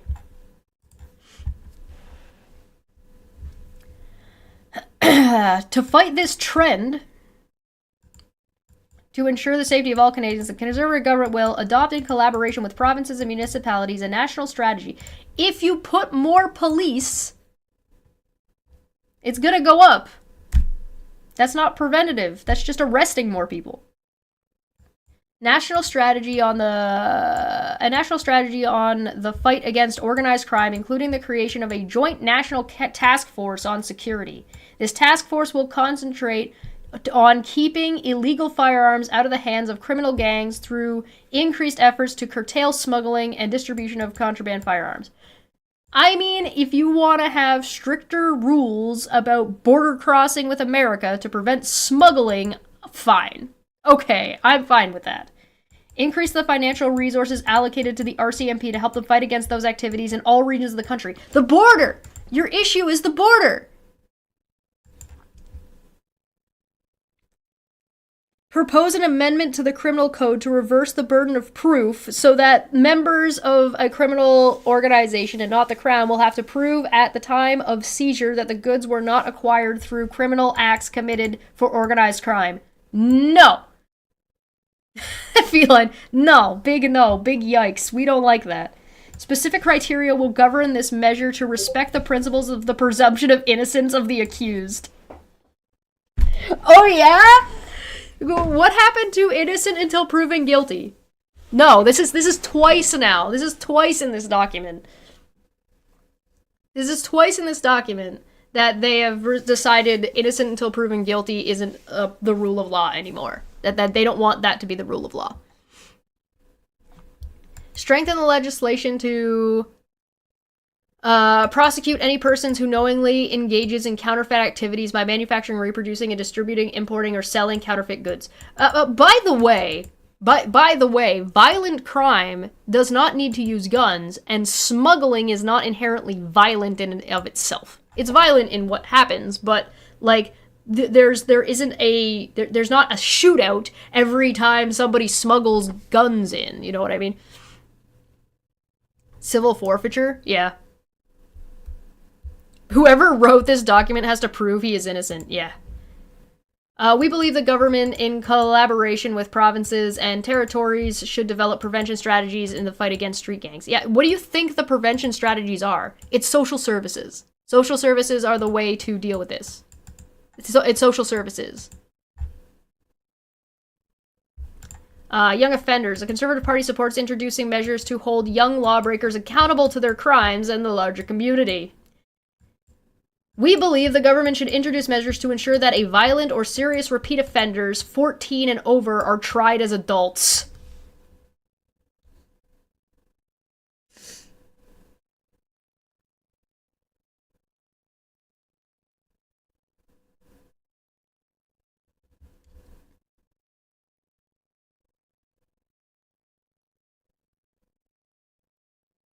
I know, I'm with Feline on this. No, bad conservative, bad, no. Stop pissing on the floor. We encourage the government to work with the provinces and territories to ensure that early identification and intervention strategies for youth at risk continue to work. Despite all the tax cutting that we're doing to it. Because that would be all the grants and tax cutting. That's I would take away from that. The justice system... all this is gonna do is put more people in jail. Excuse me, put more people in jail. The justice system for young people will provide effective punishment that deters criminal behavior. Punishment does not deter criminal behavior. Punishment does not deter criminal behavior. Punishment does not deter criminal behavior. Punishment does not deter criminal behavior. Punishment does not deter criminal behavior. It doesn't do that. That's not how that works. Because people who do crime don't think they're gonna get caught doing the crime. They think they're gonna get away with it, or they're gonna do their best to get away with it. If they're doing the crime, they're already committed.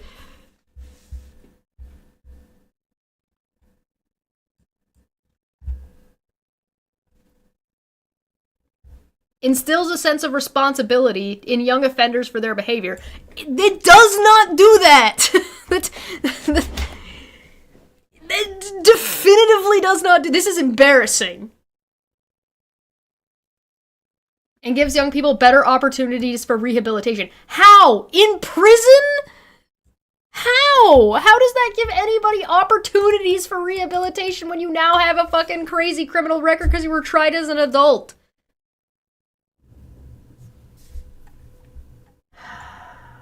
I'm gonna commit a crime.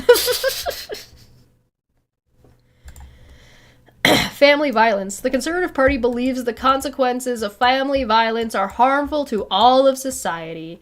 We support sentences for crimes of family violence that reflect our belief in the serious nature of violent criminal activity, its effect on individuals, on families, and on communities. The protection of children and spouses in family violence situations is paramount.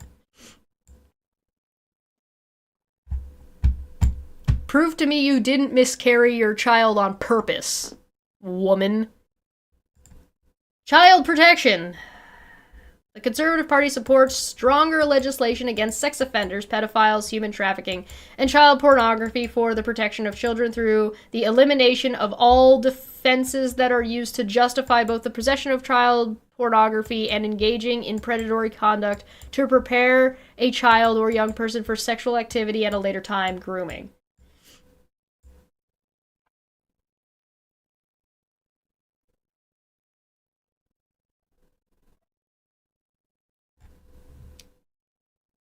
I mean, I'm fine with stronger legislation and litigation in these scenarios, but I don't know what elimination of all defenses. Like, what does that mean? The elimination of all defenses? Like, you still have to do a trial. They still have to be allowed to defend themselves. Like, I don't know what that means. Yeah, remove their right to a fair trial? Like, what does that mean? That doesn't make any sense. We will oppose any effort to lower the age of protection below 16 years of age. What?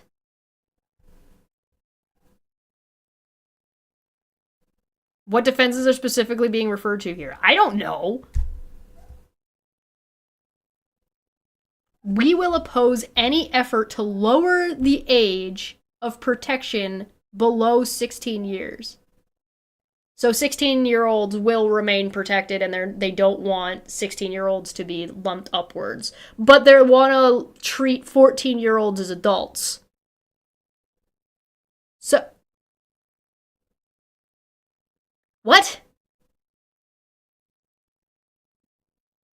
How are you gonna try 14-year-olds as adults and then say that, like, the any effort to lower the protection age to lower than 16?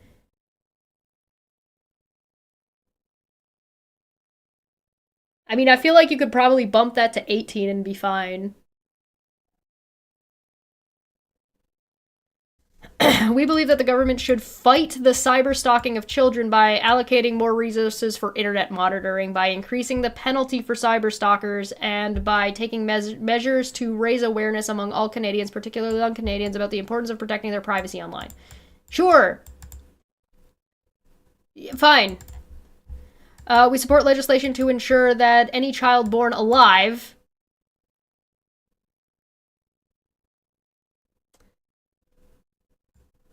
shall receive the full benefits of life-saving care and neonatal intensive care to give every opportunity possible for the child to sustain life. I mean, okay, there's some wording problems here. Any child born alive shall receive, regardless.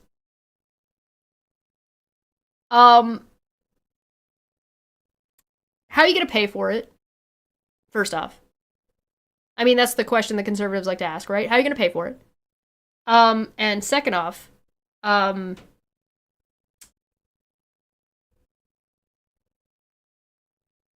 long does that support last for?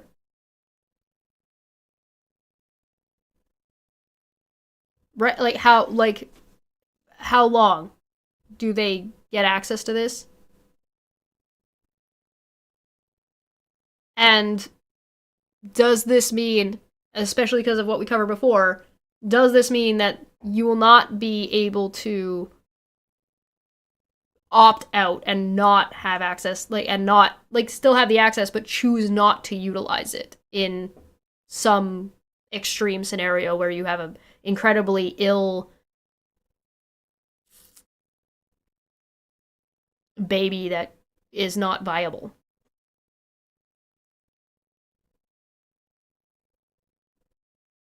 You can produce a living child that is not viable.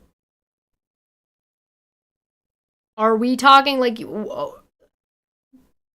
if you okay, we got to get dark here. If you have a child and that child is brain dead, but their body is alive and can be kept alive on tubes, how long are you going to give them this care? How long do they get access that they shall receive, regardless of what the parent wants, regardless of what anybody, including professionals, are saying?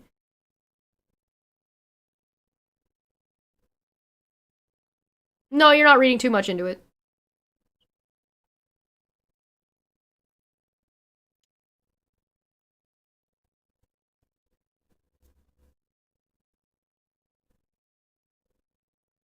Yes.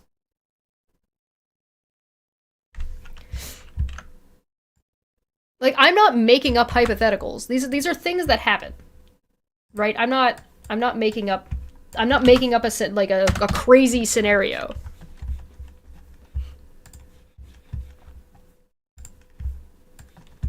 Right?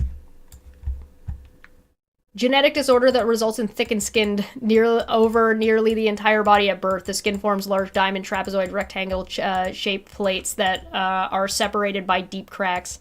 These affect the shape of the eyelids, nose, mouth, and ears. Little movement of the arms and legs. Restricted chest movement can lead to breathing difficulties. These plates fall over several weeks. Other complications include premature birth infection, problems with body temperature, and dehydration. There is no cure for the condition. In early life, constant supportive care is typically required.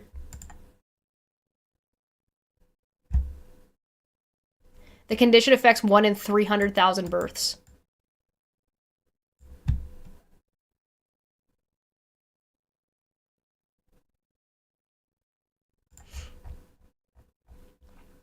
In the past, the disorder was nearly always fatal, whether due to dehydration, infection, sepsis, restricted breathing due to plating, or other related causes. The most common cause of death was systemic infection, and sufferers rarely survive more than a few days.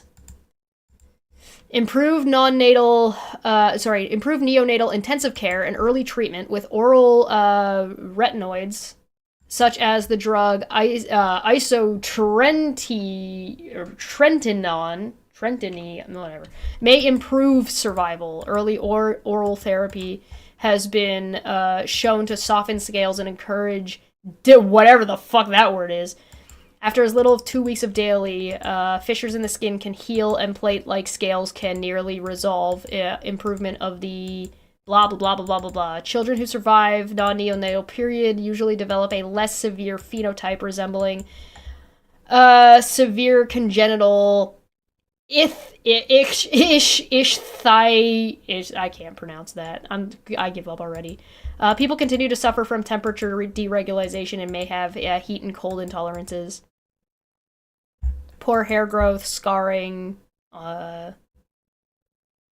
failure to thrive.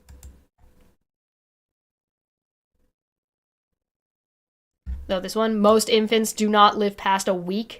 Those who survive can live around 10 months to 25 years thanks to advanced medicine.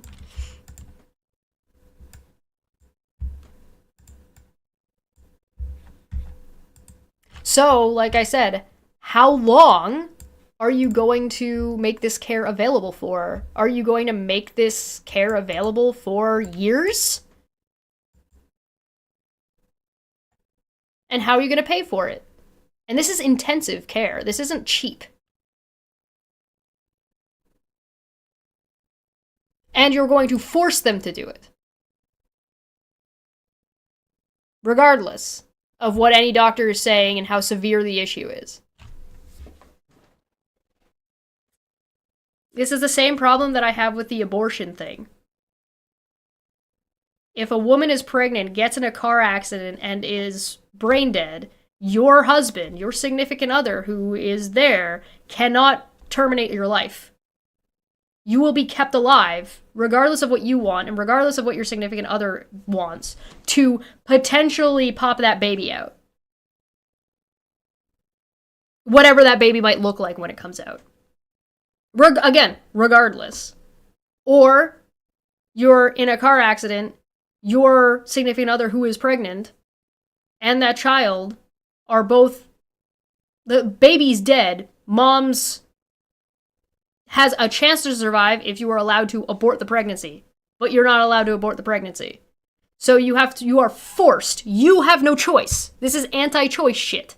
You are forced to watch your significant other die in the hospital for a baby that is already dead inside of their body. I am not talking about hypotheticals. These are real life scenarios that you will be forced to deal with because your choice is being removed. I don't think people should be forced to have abortions that they don't want to have. I also don't think medical treatments should be forced on people. Shall receive.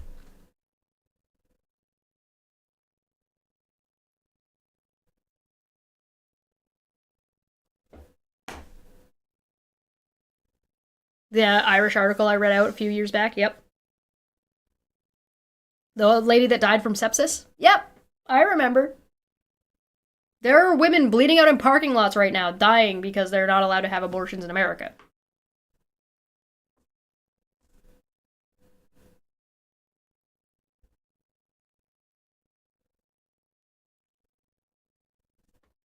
I don't mean to be the bearer of bad news to conservatives, but biology and life is sticky, and it's not necessarily very easy, and this isn't gonna help.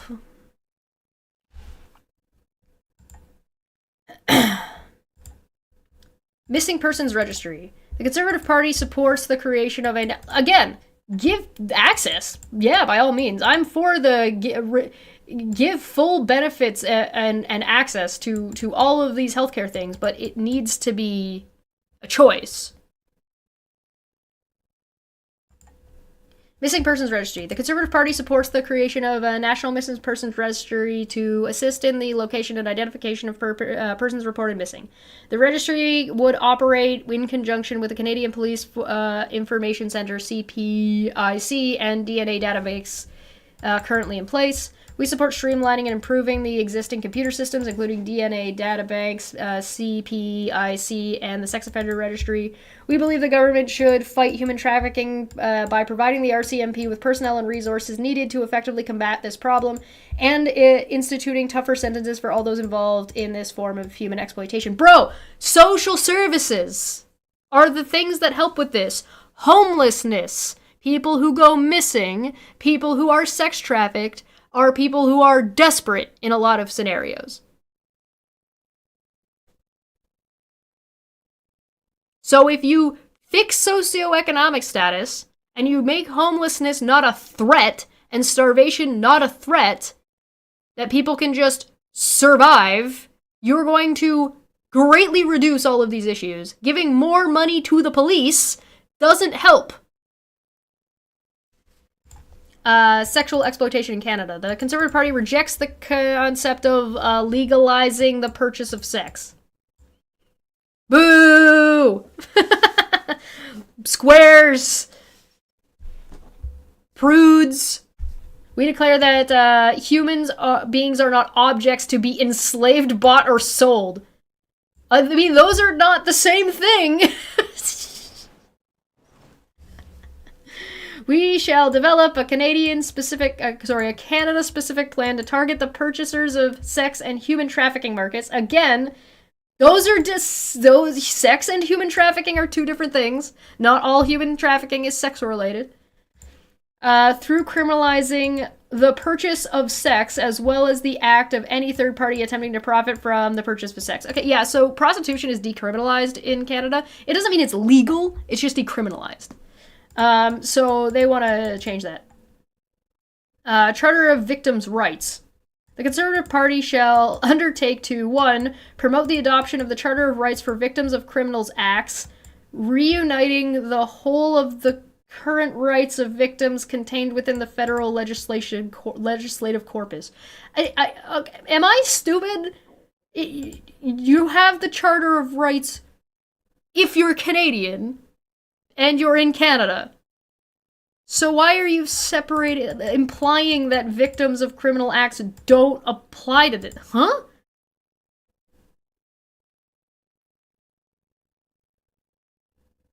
Didn't Australia legalize the purchase of sex and force the workers registered as taxpayers, which forced the human sex trafficking through the floor? Yeah.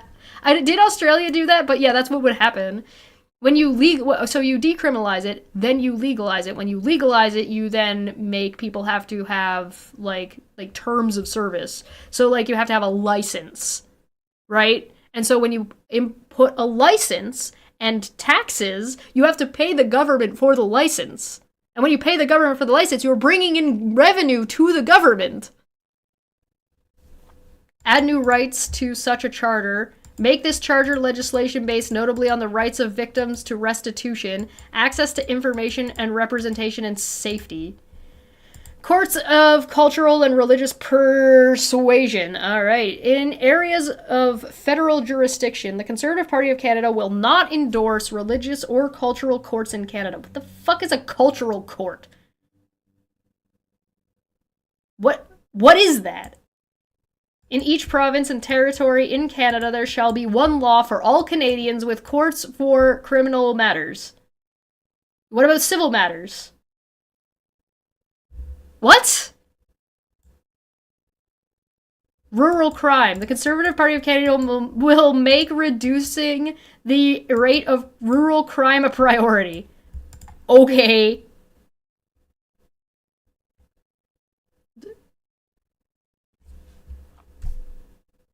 And people will know they are not accidentally involving themselves with criminal sex trafficking. Right. It makes it easier to report. It makes it easier to track. It makes money. It's legalizing prostitution or legalizing is a good idea.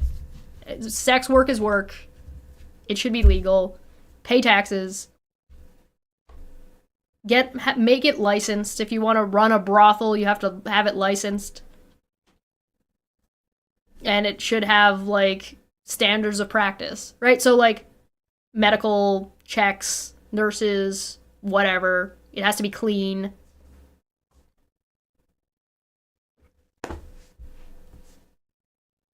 All right, that's it for today. We got through 2. I'm happy with that.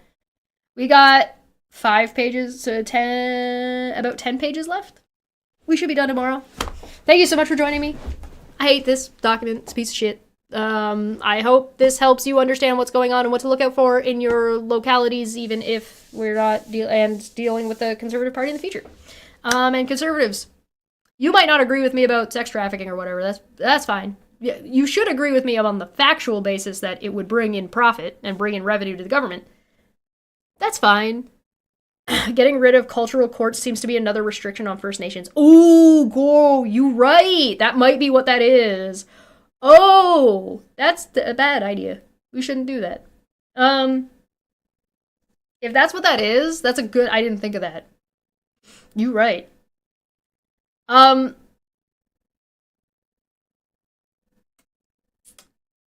Even if you don't agree with like the concept, you still don't have to go. Again, like I said, these are about the rules for the nation, not your personal preferences about whether you like brothels or not. You cannot like the bar. That doesn't mean you should that prohibition works. You might be like, oh, people shouldn't drink alcohol or shouldn't drink as much. Sure. Prohibition isn't gonna make people drink less.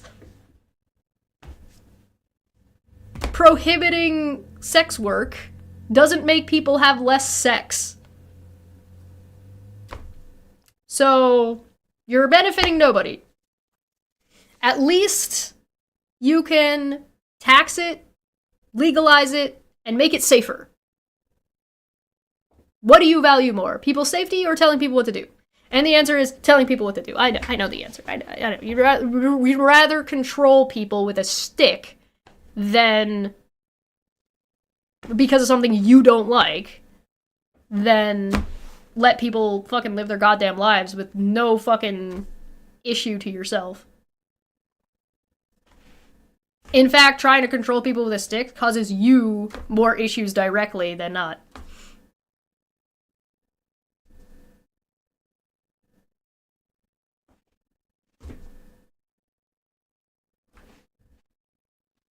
I didn't see a timeout happen, big digits. Anyway.